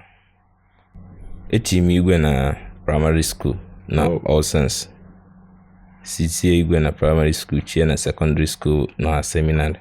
Ị ga-echipu n'igwe ọkụzụ ma ọ bụrụ na Mesia bata university na Igbaria shie the ebe a na-agba anyanwụ the first na history department. Ọmụ bụ the pioneer igwe enwe na the department. As a just year one boy. Hey. As a fresher. Ekwuvele okwu being a course rep and all of that. Mesia, well, asem shie igwe based on the way they saw me acting and all of that. I seen shie igwe department. Shie igwe school mba shie nya. I brought them all my barely the delegation of the traditional ruling council as of then as a year one boy to the commissioner of culture, art and tourism, former commissioner Dr. Salim Banefo. Almost igwe na achi school dulie as a year one boy where bagan office commissioner. Almost assess almost the contact age bagan office commissioner. Ya bụ na m gwa gị na ote go as a small boy mba politics mala ive dị na enwe contact mala ive dị na amamụ mmadụ. Ive niile evu abụrụ ize networking mbido na nwatakịrị wee mebe. Kama na a na-emekwu ya mmadụ na-akawe arụ obodo a na-aghọtawe na mmadụ nwee ive ọma. Because I believe na ive niile ya develop with time. Ọnọdụ ka nwa amụrụ ọvụ ọ bụ na amụ ụta nwa ọ bụ ọma kata odobe ọdụ akata ogbevi Igbo ovu mgbe ọkwụva ọtọ mgbe ịpụtazi atọ ọnụ ọ bụ n'olu ga ebe ni bụrụ ije ka ọ ga ụdị ahụ ka ọ dị. As onye as a lover of ọdịnala na omenala, kedu ife inwe ikwu enwe difference between ọdịnala na omenala ka ọ bụ ofufe? Ọdịnala are the things like it's here. Ọdịnala. Omenala, just like it implies, bụ nke a na-eme the way you operate it. Ọdịnala is ọdịgo, is there, is permanent. But omenala is the way you operate like the ọdịnala. Just maybe the way you follow it up. I will put it that way. That's the way I understand it. Then if I'm wrong, maybe you sound to be corrected. Yes. So, but for me, the primary understanding about ọdịnala bụ ive dị n'ala. Ọdịnala. Just like the name implies. Then omenala bụ ka isi emesozi ive abụ dịgo n'ala. Ome ka a na-eme ya. Just like you taking your chalk to pray. You are doing omenala. But ọdịnala is using chalk to pray. Odigade is a permanent thing that you have to use chalk to pray. Yes. Ọdịnala. Yes. And you using that chalk to pray is now the omenala. Yes. Ọdịnala is because your fathers met it, your grandfathers met it. Yes. But you were not there when they were using it to pray. Now, for you to be doing it, go see na ọdịgo. And the omemi na-emezi ya bụ process of ọmụma abụọ bụ the omenala. For me, that is the layman understanding of ọdịnala and omenala. Ọ kọwara onwe ya. Ọ kọwara onwe ya. ọdịnala ọ bụrụ ive mmadụ ya aga ọrụ kata ọpụta na evekapụ okwu ma na-eme abụ ive nwa online ma na art na-display some things na-aka ogologo ịkọ. Ọdịnala bụ na ijele mmọnwụ akara ijele akara mmọnwụ ya bụ ive anyị maara bụ ọdịnala okwu ndị ichie ya mmadụ pụtazi echi gị na mmọnwụ nwa bụ the biggest masquerade in Igbo land. Mana onye abụ bụ okwu ka ọ na-evekapụ ka otu okwu ịnwa na-ekwu otu okwu maka na anyị maara ndị Igbo niile maara ejiri ya na-ekwu okwu na mmọnwụ niile dị n'isi ijele onye abụ ọdịnala. You cannot change it. Epụtazi echi sizi ya na ọ ga-ebuzi na mmụọ ibe unu bụzi ya mmụọ kasị mmụọ nke abụ bụ ike ị na-akọrọ onwe gị. Mana ibe bụ ọdịnala anyị niile maara bụ na ijele bụ isi mmụọ ma ijele akara mmụọ. Ijele is the biggest but he is not bigger than anyone. That's the way the Igbo man put it. Kedu ife ụfọdụ n'ime anyị ada akwenkwalụ ndị ichie ugwu maka na ndị Igbo makwa na aja ife. Just watch out this word geta na ijele akara mmụọ ma mmụọ akara ijele. Mana mmụọ akara ijele ọ ga-abụ ịchọzi ime argument ka ọgbalizie gị isi. Ndị Igbo uche anya uche na akpa gbala uche na mba aka. O nwere ụdị okwu ndị Igbo yi aga ịnụ. You will understand that this thing gosi ni need ka ịbịa stress about this talk. The talk yeji aki agwa gị na no stress this talk because stressing it will result to you making fool of yourself because you cannot come and be arguing this word, this sentence now. Ijele akara mmụọ akara ijele. Ịchọ ka ịgbalivia asị gị na ọ dị imilimi ọsọ. Ụdị a na-aga kwuo na nwa dị imilimi ọsọ.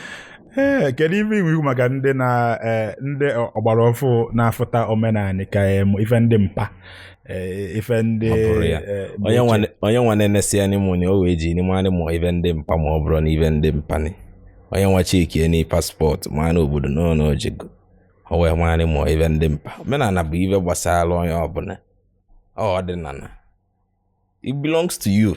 Ọdịnala emesikwa gbado ọkpa n'ala mana ife dị n'ala gị na-agbalị ife dị n'ala ọsọ ma gị na-azụdo ọkpa n'ala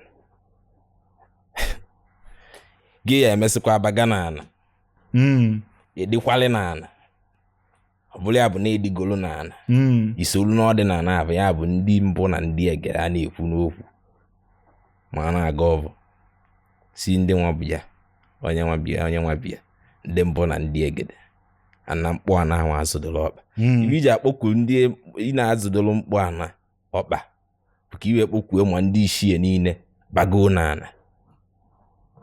The ordinary comprises of all these things you are seeing or we are talking about here. It includes you as an ancestor or your father or your grandfather as an ancestor. And you as an ancestor, you will become an ancestor tomorrow. Isokwale na ndị ọdịnala ahụ apụtazia ụmụaka ụmụ gị mụta ma ụmụ ya mụta pụtazia sị na ịbụ ozi an ancestor na ancestor nke bụ esoro no ancestor ndị ọcha so. Why? Okeke na oke abụ ya ejide abụ na ezigbo iwe mana Francis na Leo bụ ezigbo iwe. Ọ dabara so onye na-ekwu na omenala mmụọ na ọdịnala adịrọ mma bụ onye evio complete onye evio ma onye okenye ma nwatakịrị na-ekwu ụdị okwu ahụ bụ complete onye evio. Asịrọ gị eje n'ụka, asịrọ gị eje na worship na God.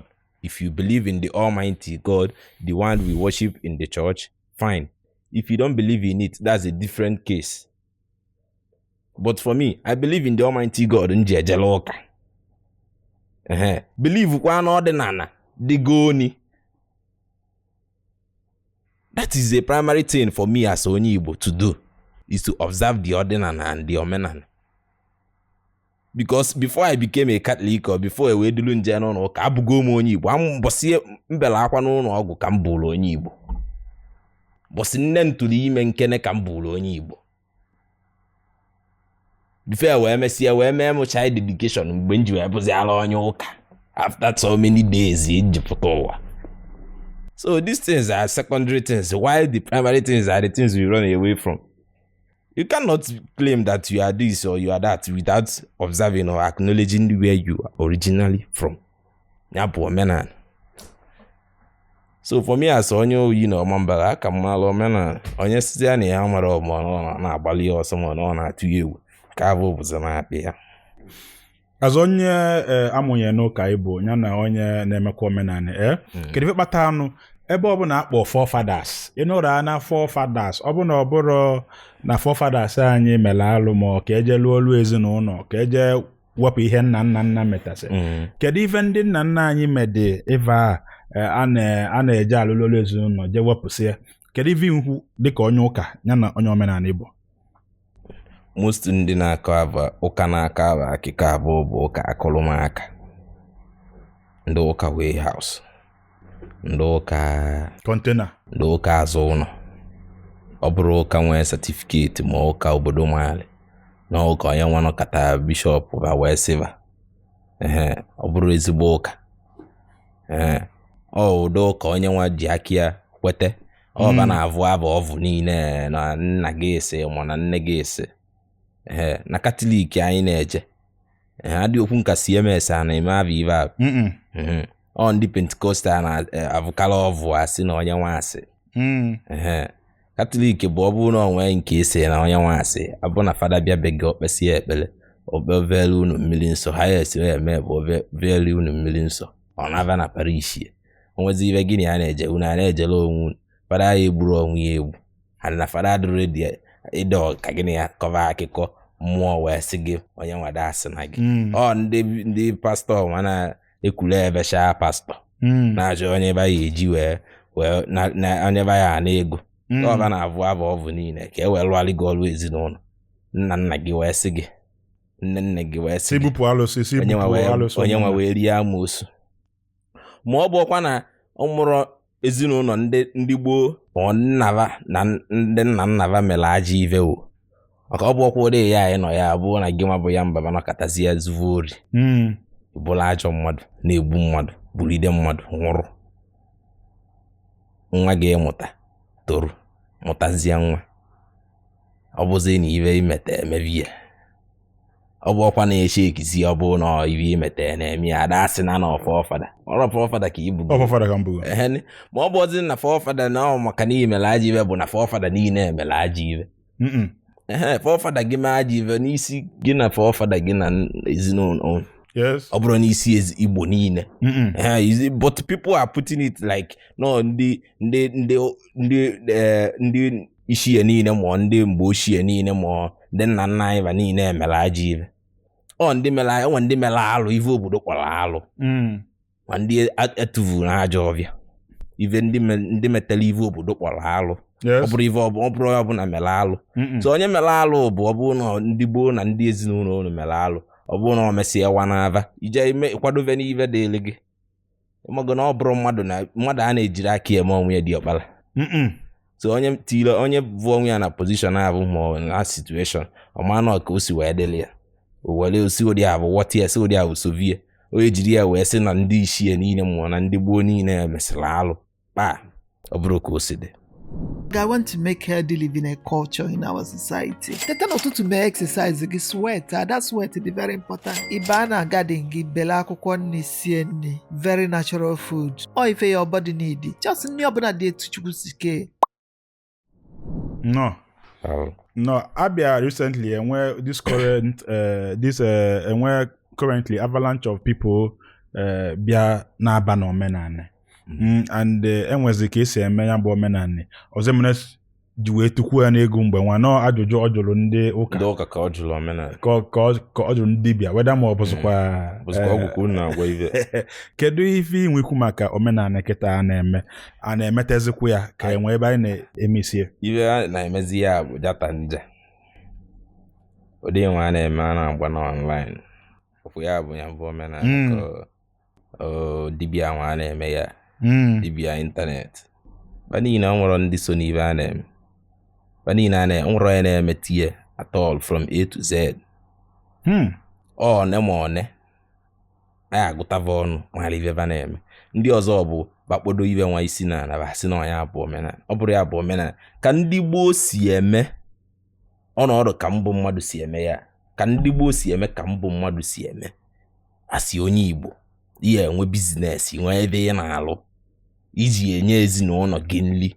Ọ da-abụ na ibe ịgwọta n'ọgwụ ma ibe ịkwadote n'ive bụ na abịa gbuori gị evi ma ọ gbuori gị ewu iwee si ebe a wee bute anụ ihe eri wee bụrụ ibe akwadote n'ive bụ ibe ihe eri ma ọ nọ ya ka ihe hope. Ịma na biznes ka imeghego iwepụ ya from omenala Igbo. Ịma imepe biznes itinye ava gị ma na biznes ka ị na-eme ma ọ bụrụ na ị nwe ya bịa ịkpọsa. Ịma na nke a bụ ire eme biznes nọ ya ka ihe hope ijiri nri. Man ọ bụgo your personal enterprise. Man ebu bụ entrepreneur na ị na-handle business na ọ bụrụ omenala ka ị na-eme. Dibiapreneur. Ka ịda abụ na ịpụta isi na ịbụ dibịa. Na ịbụ na Igbo dibịa ma ọ na-eme omenala ma ọ na-eme ọdịnala. Don't attach any of these words. Just attach your entrepreneurship this thing to it. Name to it. Ambu dibiapreneur nwa ka ihe abụ. Itinye ebe onye nwa Sons Dibia Limited. Imano business, ọ business ka onye ọbụla na-emezi. Ọ nwere onye na-eme omenala. Ihe niile na-aba na-eme bụ ike gwụ. Ka ndebeke n'ihe ebe a na ike gwụ. Na nke ikpeazụ a ụfọdụ sị na gọọmenti Anambra dị ka ọ na-agba ya bụ omenala mgba. Na nnede. Kedu ife nkwu maka ya? Okwu atọbọ na gọọmenti a na-agbara omenala mgba. Ibe gọọmenti na-achọ bụ ndị na-eme ajọ ibe. Ndị chiela aja aka ya na omenala. Ọ dị ka ibe nkọwa bụrụ gị. Ya na-emere biznes gwara omenala na-akọva up. No ibu ịka biznes mebe biznes. Kwa gọọmenti tas. Mano biznes ka ị na-eme mana gị na oyibo bụ ịpụta ụtọ ọnwa ibe oyibo gwa akwụkwọ oyibo gwa gị weta ya weta. Onwe nke basị gị bịa wele. Mano biznes ka ime ya. Gọvanọ kwuru onye ji ọgwụ omenala eme biznes bụ emezina. Isizikwe n'ihe ma gị bịa wele akwụkwọ ka enye gị akwụkwọ. Ụfọdụ je weta, ụfọdụ ejere weta. Ka ị na-akwụ ntas. Na onye mepe biznes bụ ị na-eme biznes inwe na-enwe revenue. Enwe nke ya na-enye gọọmenti eji edozi obodo. Ma ọ bụ na imezi nna abụ ma na ọ bụrụ na ya ka ị na-eme. You cannot eat your cake and have it. Yes. Ọ ya bụ ibe na-esere gọọmenti with some individuals. Yes. State, not ndị omenala or ndị ọdịnala. The government doesn't have issue with omenala or ọdịnala. The government has issue with people taking omenala or maybe exploring omenala for their own personal benefit. You are pushing omenala to people's face. Meanwhile, what you are doing is not the omenala. You claim you are doing this or you are using to deceive people. Obtaining by false pretense. Or you orderly or the against you. It's a crime. Look up. What do mezie ya bụrụ ya bụ na onye nwa bụ dibịa ọ bụrụ ya you know follow. Osoro n'ife na-eme. Osoro. Ide na Facebook gị say na religious war is the opium of the wicked souls. What do you mean by that, Kosi? Even kwuru n'ife abụọ bụ ọ dị nwa nsikwu na mụ bụ onye ụka. Sikwe na m na-eme omenala. Mmadụ agbana m mgba mmadụ ewu na-anya iwu ya rapụ m mbata n'ụlọ ụka baa nzu n'anya mee n'afa nna mesịa n'afa nna bụ na mụ nọ na sakrament jee n'ala olili nsọ n'akwa be m nwa ndị bata na be m meelive ọjị ka onye Igbo si emeli ndị bata bịa ọjị butekwa ọkwa nzu m na isikwa n'ụlọ ụka pụta o mbutekwa ọkwa nzu m meelive ọjị ti mkpụrụ ọjị na ya agọ ọjị tụwa nzu ụdị abụ ka o si wee dị. But ọ bụrụ na ijezi eje ive na-akpụsazi obodo bụ na ụfọdụ achọrọ ka onye bali nzu n'anya bata n'ụlọ ụka maọbụ onye yicha pleti jee agbamava. Onye yicha pleti jee agbamava ọ bụrụ na onye ji yicha pleti chọọ agbamava sirapụ ya ka ọ gbaa si eme na onye nwa ọbụkwu na onye bali nzu n'anya si na ya anala olili sirapụ ya ka ọ nala olili ọ bụrụ alị nọ na sakrament si enwe na conflict of religious intolerance. Ma onye Muslim ọ na-ewe iwe na onye nwa bụ onye ụka ọnọdụ ka ive ndị ụka ụfọdụ ndị ụka na-accept ndị na-eme tradition ụdị abụ ka ndị Muslim esikwuru accept ndị na-eje Christianity onye bụ na the religious war abụ a na-ekwu ejiri ya na-eme anyị kaida enwere ovu onu. It shouldn't be an issue for us. Ive mmadụ ụka mmadụ chọrọ eje ma ka mmadụ si wee chọọ ibelieve ive onye sikwu enyi achọrọ ibelieve si rapụfu enya. We should not have issue with all these things. Humanity should come first before religion, before whatever thing you are. Maka na ibugolu mmadụ. And then ka ịbụrụ mmadụ ka ịbụrụ onye obodo ịbụ. Mbọsị ava nne gị mụta gị ka ịbụrụ mmadụ bụrụ onye obodo ịbụ. Bifo i wee bukenara onye ụka ma wee bụrụ onye omenala wee bụrụ Muslim. Ma wee bụrụ kedu nke nwandị India na-eje. Buddha. Nwandị Chinese na-eje. Buddhism. Ibugolu mmadụ. Humanity first. Yes. No. Rinne. Igirigi Aku ịbụ onye enego m anya ọ bụrụ na ịbụ onye ive egwu na-amasịrị nne ọ bụkwa olu egwu omenala. Kedu ive egwu omenala ọ bụrụkwa na ire akpọkwa Jerik na Ashake. Yes. Mana anyị na-afụkarị gị edego mgbe ọbụla egwu some of us let me tell you the truth. Akwagwa me nji wee jee kpọọ egwu Ozemenatilu Joneb. Enwere the day ị na-abata na Joneb Holiday Inn. Ị na-asị Joneb na-abata m n'obi gị. Ị na-akpọ egwu Joneb. So ọ gwa me nji wee marụ na yes. So kedu ife iji alike egwu omenani? Esi n'egwu ndị isi ya abụ amụta ive rinne. Onwe ụdị okwu ya aga enu ebe abụ ọ dịka okwu nwanna nji evili isi bụ nwata nwee ndidi ọnwa awele bụ n'egwu ike mmazili. Chi eji na-amasị akalụ n'ụbọchị chi eji na special n'egwu abụ ka ndị nụ nwata nwee ndidi na-asị ma nwa awele ọkwa na onye abụ ife ọma nwata nwee ndidi. Ibe nna amụta n'egwu abụ karị nke nna amụta dị na school. Yes, eji m egwu ndị isi akwụ anya anyasị. A na-aga nna bọọlụ na anyasị. Echemi emuche echemi. Ana m akwụkwọ anya anyasị. Ma egwu ndị isi abụ ka nji akwụ anya anyasị. Ọzọ emere na-agụ ebe ụdị nwanne. Ọ na-akọ akụkọ abụ ọ na-aga na-akọ n'egwu ya abụ. Ka na-akọ n'egwu kabati. Ọ na-akọ akụkọ abụ ijili amụta ive. You don't make mistakes of things that you can actually learn from. You don't mistakes shouldn't repeat themselves. Onwe some mistake ndị abụ megasi. Ma ndị People's Club ma ndị kesi orogo mgbe abụ. Inesi anya na ndụ evu na onwe ebe ndị na-emetesịrọ ịmago. Mana a na-ekwu maka ba n'egwu abụ ijechi ekizie mala ebe ba metere na ebe ba na-emetesịrọ ịmazali nke dị gị mma iwel. So even si n'egwu abụ amụta. So onwe ụdị okwu ya aga enu ya anụ m na-ekwu. Most of ụdị okwu ndị isi enwe ma okwu ndụmọdụ na-ekwu bụ from egwu ngelege, especially from Ozemen, then Morocco, then Osadebe. I'm not a fan of high life, but being that na Ike Mazele bụ ya bụ number 1 ya na high life. I love high life because of him. Ire kwuru ike bụ number 1 kịta. Enwere onye siri Igbo bongo. Ebe a na-azọ eze ego na-azọ nke nwere onye siri Igbo bongo. Onye si na ya bụ king of high life. Ya na-etili onwe ya na ndị biya. Ọmụ ukwu ya. Onye abụ na-etili onye na-etili ndị. Ugosi n'obi Chukwu. Mana nke nwanne agwa gị ya bụ na Ugosi n'obi Chukwu bụ number 1. Enwere onye siri Igbo bongo. Ada mụ aka. Onye mụ aka anya agbajie ya aka. Aka ya evuru. Kedu ife ọzọ eme na nwa ya bịara interview ebe a sị na ife papi ya kwucha mgbe nwa ka na-eme na papi ya bụ one of the greatest prophet ndị Igbo na-amarọ. Papi ya lọgide sị na ndị Igbo amarifa nwe ebe nyanwa nọ. Kedu ife ifo na Ozemena Nsugbe?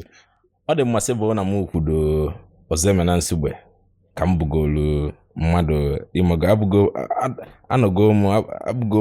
abụghị m mmụarụ mgbe Ozemena nwụ. kama ma amara ya mgbe ahụ ọ dị mmasị bụ na ọkadị ọ dị mmasị bụ na mụ ya aga nnata ibe anyị nwa nnata ya nje biye ọkọlụ ma abịa ibe nwa na-aghọta na-anụkwa ibe ọ na-ekwu na-anụ na ndị ya ịbụ ụdị ndị abụọ bụsị library na mmadụ bụ library igelide egwu ya niile ọ nwere ụdị akụkọ na-adịrọ n'egwu ya ma June 12 ma Igbo presidency ma ige egwu ya dị iche iche bụ na onye si from what he was doing to express or rather to follow up on the situation or the circumstance he found himself. Ka ibe si wee kwụrụ mgbe ahụ ka Nigeria si wee dị mgbe ahụ o ji egwu ya niile wee na-follow up. For me, Ozemena is one of the greatest Igbo musicians that ever lived. Come on, ịma na ibe anyị nwe a na-atụrụ anyị n'anya ibe anyị nwere a na-atụrụ anyị n'anya onye ka o ji wee bee akwa avụọ beli mgbe Oliver nwụrụ. Ọ bụrụ na achọ onye bụ Ozemena abụ maka na onye bụ Ozemena ka ndị gboo rapụrụ ekpili n'aka ma ọ bụrụ na achọzi anyị abụ anyị agbazie yoli nọ n'enu ya ka anyị nọ ibe a na-azọzikwu egwu azụ avụozikwu ndị tili egwu a na-azọzi egwu azụ tini na egwu titeni na egwu ni onye nwere ibe a na-emekwu argument n'ibe ọ nwere ọ bụrụ na itinye egwu tiele egwu obodo jiri aka gwa gị na ọ ga-ebu eze egwu mmadụ a na-ejiri aka akpọ onwe eze ode nwanne ya ọ na-akpọba m alụsị ọkụzụ ka njikweta na mbụ bụ alụsị ọkụzụ anọkọtara nsị na ọmụ bụ alụsị ọkụzụ ibe anyị achọrọ na mụ bụ alụsị ọkụzụ si ibe anyị mụ na-achọ mba ọ dịrị na onye mere ive onye ji aka onye metela ive eji akpọ mmadụ odogwu akpọ onye abụ odogwu n'idiro ka ijiri aka gị si ọmụ bụ odogwu no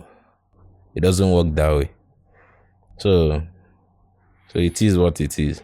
Ọ dịzị aka na egwu ekpili nwa na-anazikwu ana ọnya bụ akwa nna ebe ibe mwute nna enwe ọ dị mmasị bụ na nna etikwunye bụ egwu ka ntị ite aka m eji egwu mana enwe ndị ka na-ehe odu the touch when it comes to egwu ekpili music enwe ndị fili ka na nwa Ozemena abụ na-eme ọ na-eti na-echenwe Igbo ọ na-eti even though I don't know him personally and I've not met him before but ana m abụ egwu ya ọ dịkwu mma ọ na-atara onye mee ibe nna ya ba mere na awana na mma ọ na-eme ọbụma ọ ibe nna ya mere ka ọ na-eme so ụfọdụ na-eti ka ọ nwekwu ndị ọzọ na-eti amara m ababa kama na ijiri m ike ga-egwu ndị fọkịta high life yes most of high life ka a na-etizi na meanwhile onye ọbụla ụfọdụ na-eme isikọzi ya ọnụ ka e nwee ike mee ka ends meet ịmago na ibe ka a na-achọ ebe onye ọbụla na-emeli ibe niile bụ ka ọ nwee ebe ọ na-enweta na ya wee na-enye ndị biye nri ma si na ya wee na-eme because onye tibele egwu tivesa egwu bụ egwu abụ ka o hope iji wee li nri wee nyekwuo ndị biye nri so ibe mezi ndị egwu ya kama na ebelieve m na for Ozemena ma na Ozemena etilidego egwu eri mgbe ọ dị n'ikolobịa wee lue na nke anyị nwazi ya bụ Ozemena mgbe ọ nọzi 68 something years mgbe abụọ nwụrụ egwu niile oti anyị maara bụ ndị oti as of early 2000 and the late 90 ma na otigidego egwu mgbe ọ dị n'ikolobịa 20 something years ọnọdụ ka ike m nwanne m at something years on stage arọ ne ka ọ na-adị wee bido ya bụ egwu ibe ọ dị bụ 50 years ma o megota at something years on stage that means ọ dị 20 wee tibe ya bụ egwu itikwele ya 20 years ya ọ dị gị ka o si agụ ya ka ọ ya agụ mgbe abụ ọ agụkele mgbe abụ na because egwu abaghị ya ime egwu edesighị ya ede na-arụ o meghere ọnụ ya ọ dị ọbụla egwu 33 - 50 should be 17 yes ụdị abụ ka ọ dị Ozemena so for me ndị na-agụ ya na try come on now with time I believe with time they will get better and they will they will even be better than ndị gagụla aga and for me for now nwere onye egwu ekpili tiligoni ka ndị tigo mbọ ndị na-anọzi mba nwere some of us want answer to this question on children. Man, I can enjoy ya. Can you your goat when it comes to Igbo cultural music? Your greatest of all time, and why? Okay. Ndị mmadụ na-ekwu na Osadebe. When Osadebe abụrụ my goat. For me, I love Ekpili more than High Life. Yes. Thereby putting Ozemena first for me before Oliver and Osadebe. But Osadebe was good. It was so great that Ozemena haven't na herself. Na energy level anya na akpọva nna egwu. Nna anyị na egwu. Oh, this was the way Ozemena referred to him when he died. Egwu Ogolia. And on nna anyị na egwu. So he was so great. Come on, I'm gonna you need a choice. For me, I like too much instrument. I like him, but I like instrument. More those piano. Come on, ma banana ebani and adriage. Put imogo. That the ancestral sounds that resonates even with bolom madu iji we biowa. But the primary thing. Onwa odi egwu I can Paul get bear. And as the I make is all done. And then we go bono obrokwa egwu na ewu ewu. Sigi itili ya be egwu e. Akonwa afọ obiligbo fa. Itili ya be egwu we tie udu ndị amosu je jizu. Hai. Iwota na mmụọ na mmadụ no. Ozemena kwala okwu no wo obata. Akwaso na Jonebo bụ anụ a na-achụ ana ama ọkwa. Nwoke kwuru okwu. Eze nkotonko nyile mkpuchi. Yes. Na ọ bụ na agụlụ adịrọ Igbo ata aja. Zemena. Yes. Zemena gulide egwu gwụ. Ya bụ na na-agụgharịzi ya agụgharị nke a na-ebute esemokwu ya. Igirigiri. Ogirigidi keneze n'ugbo. Oligiridi abụ bụ Zemena gwa onye isi. Yes. Edekwu na Facebook si acknowledge onye nwe ive. Ọnọdụ ka obele line abụ Davido wele na Ivana Bright Chimezie. Ọkwa Chimezie ka ọ kpọ na phone. Bright Chimezie. Kpọ ya na phone, bakalisia na phone. Nyanwe jikwela aka ya post when you post. Ive abro no. Bro, big deal. Bro, it's not a big deal. Just show appreciation to the legend. Because you got an idea. Because obu na obro idea. You can come again na that thing ime. Ndị mmadụ pụtazi ebe a na-asị na ọ bụzi na okwu ike na ọ bụ na onye agụrụ dị egwu na egwu aka adịrọ popular. Ma ọ bụ na egwu abadrọ onye agba aka abụ ya gụgharịa. Simple things, just little things like this. Just show acknowledgement. No ebe acknowledge. A work of art bụ ọ bụ na isi na ya wele ive. Reference. Wee no ebe ka isi wete. Otherwise, the man ọbago na plagiarism n'ihi na akọpịzi akọpị. No ori ka ị na-ezuzi. Masị akara ọkpọgo onye ori. Mgbe iji eweli asị nakwa na ive na-ewekwala nya. Nakwa enwe Iburu onye ori. Ma ọ gị weziela ive na-epụwa ma gaa gwa onye nwe ya ma gaa sikwu na mmadụ onye nwe ive pụta gị gwa ya na mụ wekwala onye ori iwe criminal. So ọ bụzi na eme acknowledge na Ozemena wee gwa aka ma adịrị ya ive ọ bụ na va n'oyibo jet. Ọ dịkwu ka ndị bụ Ozemena agbaga akwụkwọ. Va follow only up ka amari ka o esi wee pụta. Onye na-agụ ịmagoni na onye nwe egwu onye agụrụ egwu bụ ya bụ oyibo. Na onye bụ oyibo jiziere aka ya chọzi ya acknowledge ya na onye nwanne egwu bụkwa n'ime egwu ọkwa na ya akarịsị. Ha na-amara aka na ọ bụ na isi na ọ na-ege mma edebe gị ebe ya anọdụ ebe a. Onye na-agụ oligiridi mana ojigiridi ka ogene abụrụkwu n'Igbo language ịmakwu mmụọ gwali anya bụ ife. Ya ni Ozemena bụ onye gụsi egwu gwa gị na ebe enwere ata bụ igala. Ozemena ọ bụrụ ọsọ mmadụ ka ọ bụ. Igelide egwu ebu na onye gụlidere egwu bana na mmụọ bazie na mmụọ sizie na mmụọ na-aga ụtazi na-ekwu utezi okwu n'ife. Ozemena amụrụ na aba ya na ya na-eme Ozemena ọ dị nga na-eme ihe o. Ebe ka nsi ka ive omeli ka egwu ọgwụrụ ra. Kama na a na-eme nganarị nne. Kama na ive dị ka anyị nwaba ya like enya. Pụta echi bụ onye gọvanọ na a na-akpọ n'egwu Ozemena ma ọ bụrụ ive ọbụla mma abụ echi. Ndọ na gọọmenti haus ma ebe ọbụla ndọ na-akpọ egwu Ozemena. Ọ na-aga ndị ọdịgo Paris ma ọ bụ Germany ma ebe ọbụla nọ. Ogwu Ozemena na-agụ. ndị oyi nwoke ma ndị Yoruba ma ndị Hausa ba ma na mmụọ na ya na mụ bụ onye Igbo ọ bụ na ngụwazi ya mkpọzi ya bụ egwu na like ya na apụva option adịrọ ọ bụ na ekweta ego na nke ikpeazụ nwa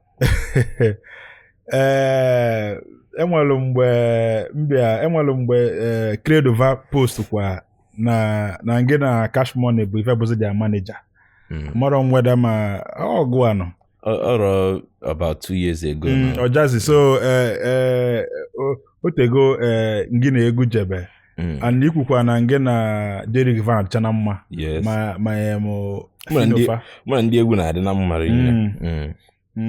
Aguero Banks yes anya na-atụ anya na tomorrow that you could own a music label or that you could manage some acts. A na-amasịrị ebe amasị bro dey CP drop go second track na-eme ya na onye ọ na-etibu egwu ọ na-etiri egwu apụta echi ya release ya 14 track album ọ bụ na ejezuo ike ọ bụ na ị gezie yali upload anya online na onye ya ge onye like ya rap jezuo ike so a na-amasịrị ebe amasị na ma amara ibe echi ya bụ ka echi pụtago dị ka amali ka ụbọchị dị. Yes. Ike Mazele drop album last year. Yes. One of the specials. Ike Mazele abụrụ mmụọ tata. Yes. Ọbụrụ mmụọ na-agbawite ụlaga ma ọ bụ ajibusu. Yes. Mgbe Ike Mazele go anaza eze azọ anọ primary 6. As a matter of fact, anyị ji anaza eze azọ wee mee our sent forth party. Yes. Ụwa na-agba okilikili. Joy nwe obi ọzọ. Ike Mazele abụrụ ya na-agụrụ ụmụazị egwu. Yes, ọ na-agụrụ egwu ya. Ịghọtago elote m nke ọ gụrụ ma Tony nke iru kafa nke ọ gụrụ Adijelekpe ọ gụsị ọbụla anthem. Yes. And Igirigi Aku kịta anyị nọkwa ọ na-ara. Yes. Kedu ife ihu maka Honorable Ike Mazele material onye nwe egwu and kedu ka anya bụ Igirigi Aku si wee dapụta kedu ka esi wee mee nya bụ egwu abana wee so ya nri ganiru ibe mekwa anya ya bụ na akpụnụrụ m Ike na phone si ya gwali m egwu akpụnụrụ nya na phone na ya ji aka ya bụ ibe na-eme dị ya mma wele m asị nwa ya maka na obibe nna na-emere ọ bụ regardless of how the position life has put me in, I don't over exaggerate it na ma bozi mwara akabo mwara. So onye wekwale m asị nwa play kwale ya role asị nwa. Yes. Onye wele m asị nwa wele asị nna. Yes. So wele m asị nwa wele asị nna. Onye bụ the relationship between us, and since then it has been going well. You love what I do and what I do for the Igbo culture and the Igbo people.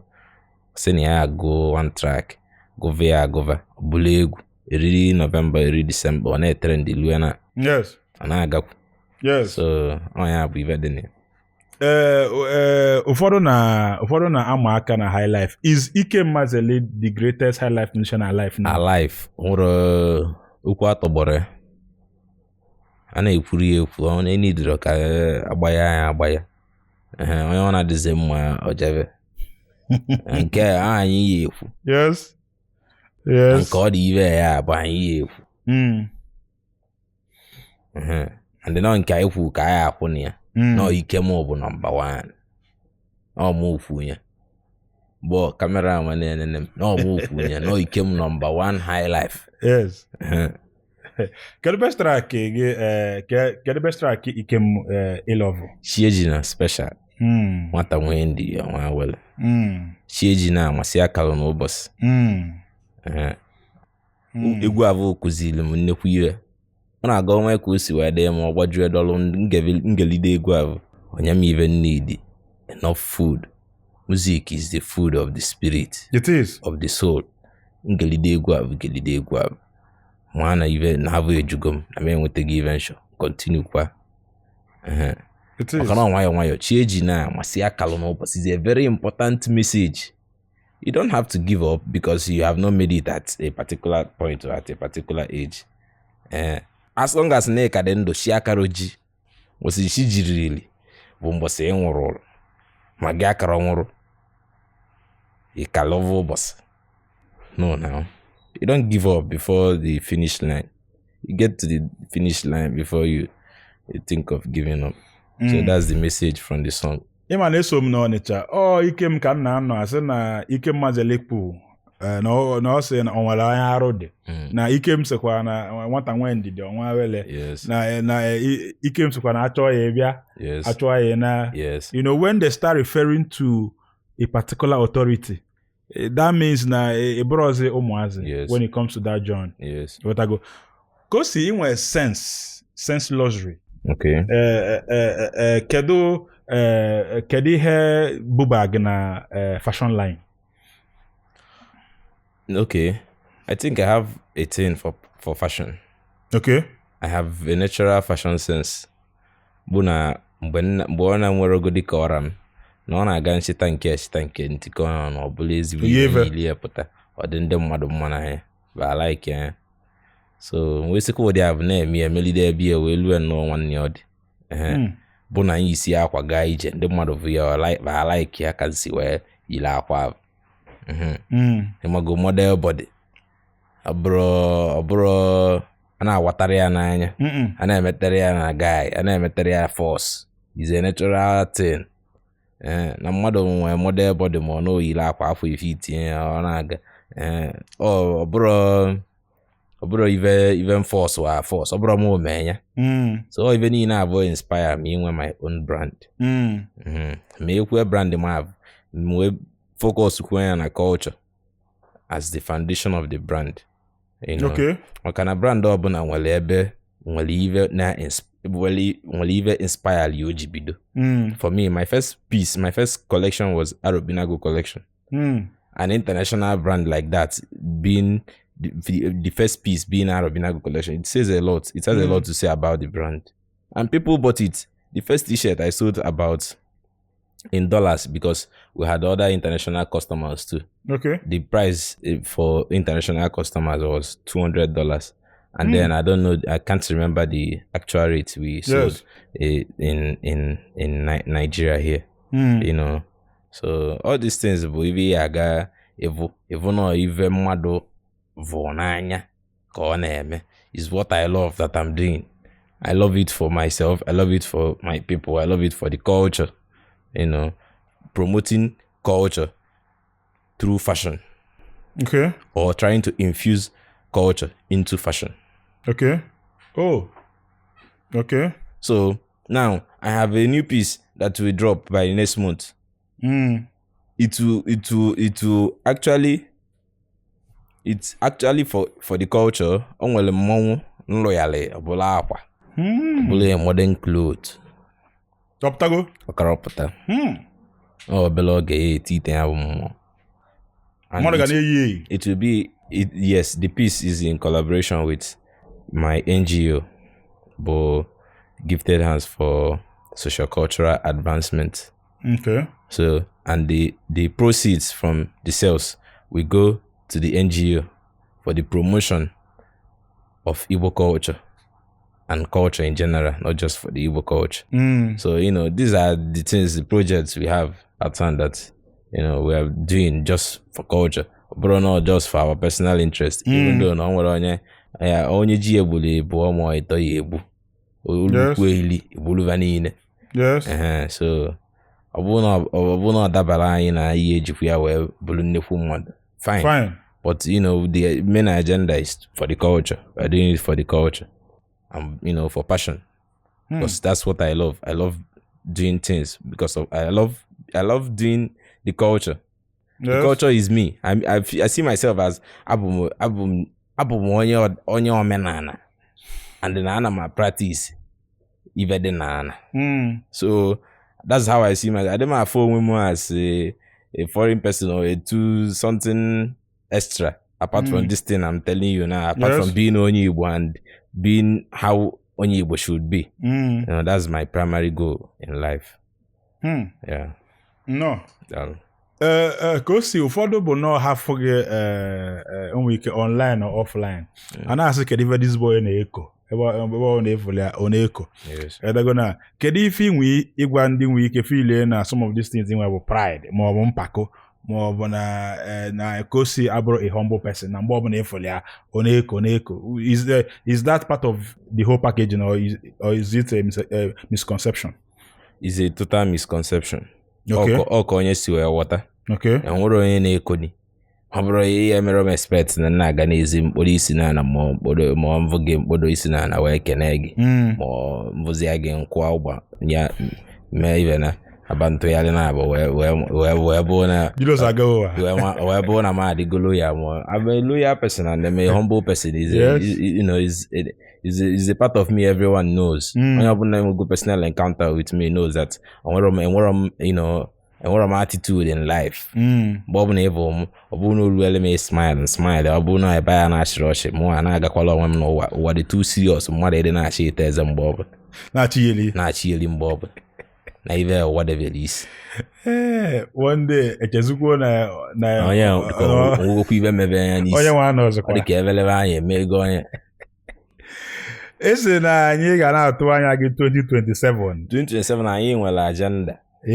Yes. Lady afia na nwere ife na-eme. Obele oge na lady ka ebe a na-atụ ọ house federal ka anyị na-eje godi ebe a na-eje akataka. Ị na-ekwu n'otu ịnọkọta na ologoyi ka enwe ndị a ga-akwa ijegodi. Atiakwana nnọọ m ka olo. Okay. Na anyị ka olo. Okay. No, ọ bụrụ na abatazie n'ime anyị abasịzie n'ọngwa ka olo. Nsogbu adịrọ njebe. Nwere onye agbụrụ shuga n'ọnụ ọgbụpụ. Ma gị ma nọ ibe anyị ka na-eme. The agenda is for us. Yes. The agenda is ours and is for us.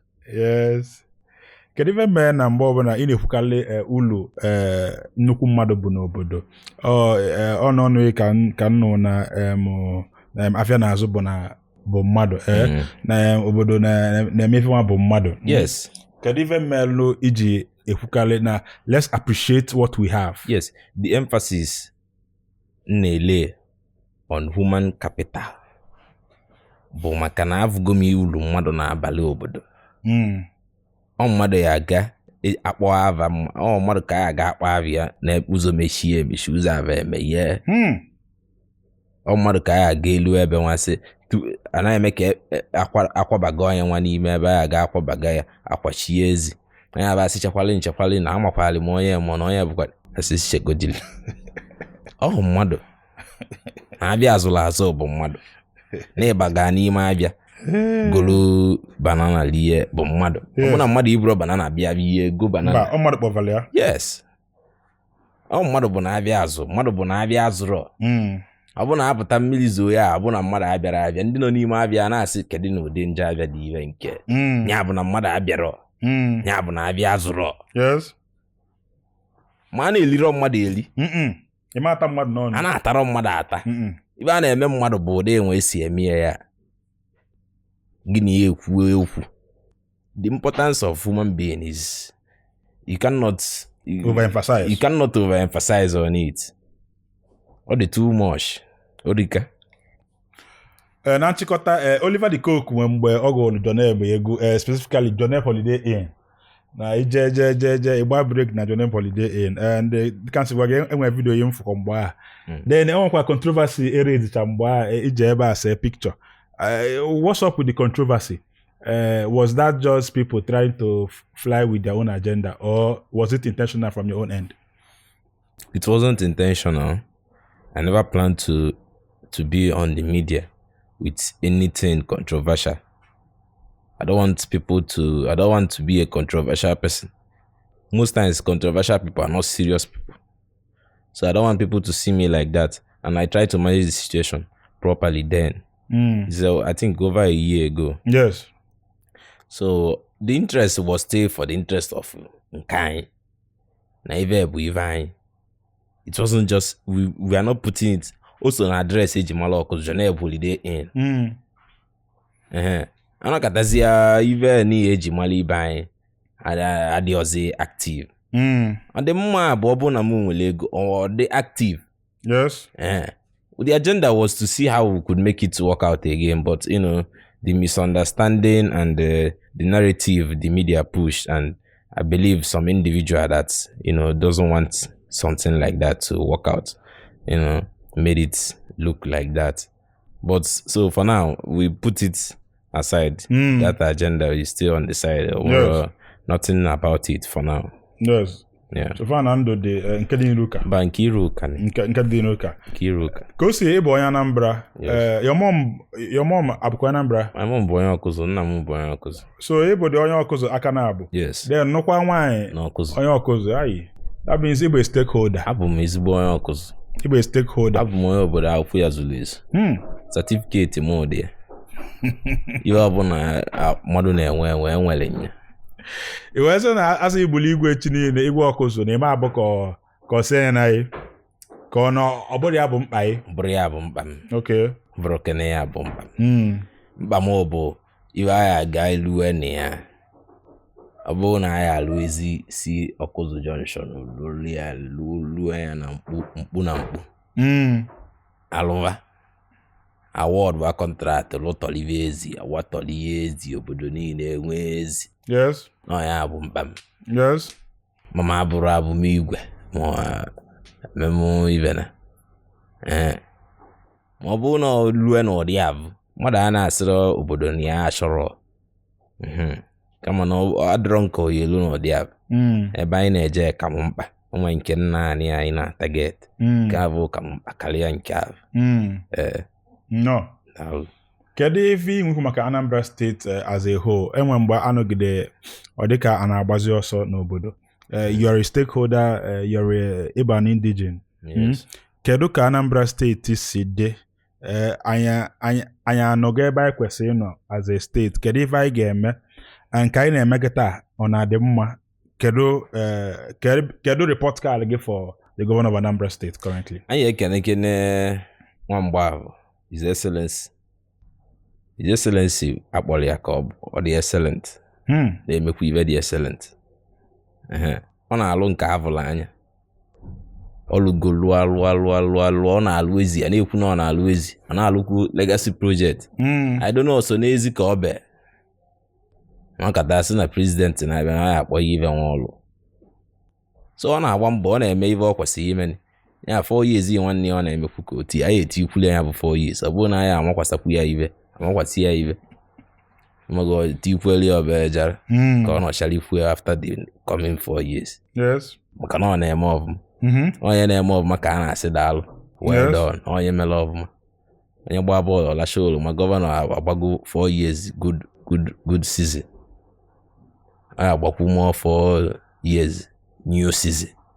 Agbasizi anya bụ na ya agba nke federal jebe. Anyị nọ ya n'azụ. O jekwuvela Igbo niile na ya bụ Odenigbo. Yes. Boy, you excellent. Ana m ekwu ikwe agị. Ka ọ na-afụ ya. Yes. Ọ na-akwado election. Ọ dịka ọ na mmadụ anọzi. Ọ dịka ọ na-apụta unopposed. Ịma nụ Anambra State abụrụ obele steeti. Ekwesịrị a na-apụta election. A na-akwa. Kedu ife na-emezi ọ dịka ọ na mmadụ anọzi Anambra? A na-akwakwunye, a na-eme ya ka esi eme. Mba onye jele ive sọọsị, onye jele ọgụ sọọsị ya aya azanwuru odogwu. Enwere from APC now. Yes. Move from candidate from PDP and from other parties, YPP and Labour also. So, but in there azoni. Onye bịa na ballot mbọsị abụ show capacity. Yes. Mana mo ma live nwamgba abụ ya emenwu. And our great party apụga, I know what we are able to do. Nke abụ nke anyị. Yes. It's a primary agenda. Gọvanọ bụ primary, ana m ajọ mpụrụ ya. Yes. Ma gị ma ya gosi primary wee gova secondary. Yes. So apụga bụ nke anyị. Yes. Federal makwuru, oyibo maara. Yes. Bodo niile maara na nke bụ nke anyị.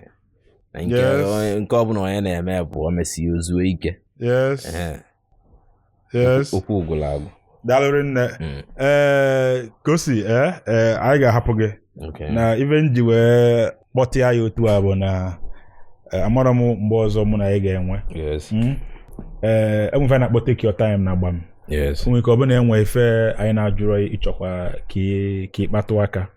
Ma ọ bụ na enwe nke anyị jụọ ịchọkwa ka ile emphasis. Ma ọ ka ijọsụ gbatụkwa obele aka na ya. Ma ọ bụ na enwere ekene shout out ma ọ bụ na ị nwekwa mkpọli ndị eche ịkpọli ma ọ bụ onye eche ịkpọli akpọli dragon ma ọ bụrụ ndị social media ma ọ na inwe ndụmọdụ advice please go ahead, take your time. Okay. Okwu ogwulagwu. Sefini ndị French ya wagi sefini na ọgwụgo. Yes. Okwu anyị ekwusigo okwu.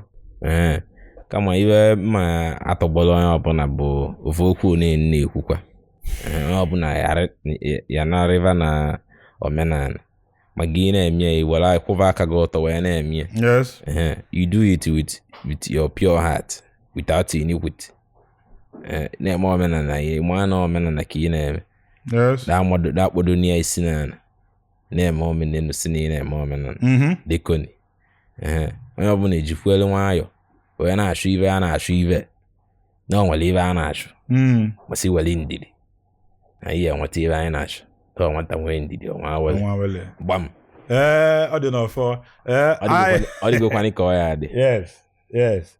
Ana m ekele m interview gị with ọkwụ aka mbụ Sparks. Alakwara m ka isi wee kpenya bụ ekpele ọja ma nwere m ị ga-agụla anyị obele ọfọ as onye omenala Igbo na asị na oke dibịa chụọ aja nye ndị mmụọ n'aka. So ọ bụ na ị ga-ekpele anyị obele ekpele ma ọgụla anyị obele ọfọ ka ị gaa n'iru. Si na ọmaka ya eme na anyị ise ibe ọma ka anyị abụ ise agali obu ego Igbo ndụ nka ise ndụ nwoke ndụ nwaanyị ise mmiri ata na ama azụ anwụ na ise aba ya alụrụ anyị ise isi ya awara anyị mmiri ya amagburu anyị anwụ anyị achọgbu okwu anyị ibe bụ ibe ọma ka anyị abụ ọ chọrọ nke ọ ya eme anyị ọ dachi ekwenye o kwecha anyị n'ụzọ moto pịachie ya ezi ọ ibe m kwuru n'ọbụ ọnụ aka nri bụ ọnụ nna ya ba ọnụ ndị ichie ọ ibe ndị gboo melide wee debe anyị ka nna eme ọ ya awarụ m ụbụrụ anwụ nụrụ n'aka ibe ọjọọ eme nụrụ n'iru m na ncha na-emerọ n'iru odogwu ndị abụọ ya dị na ndụ anyị niile ibe ọjọọ anyị emere anyị n'iru na ncha na-emerọ n'iru odogwu ntị anyị anụ ya ma anya anya ya bụrụ ya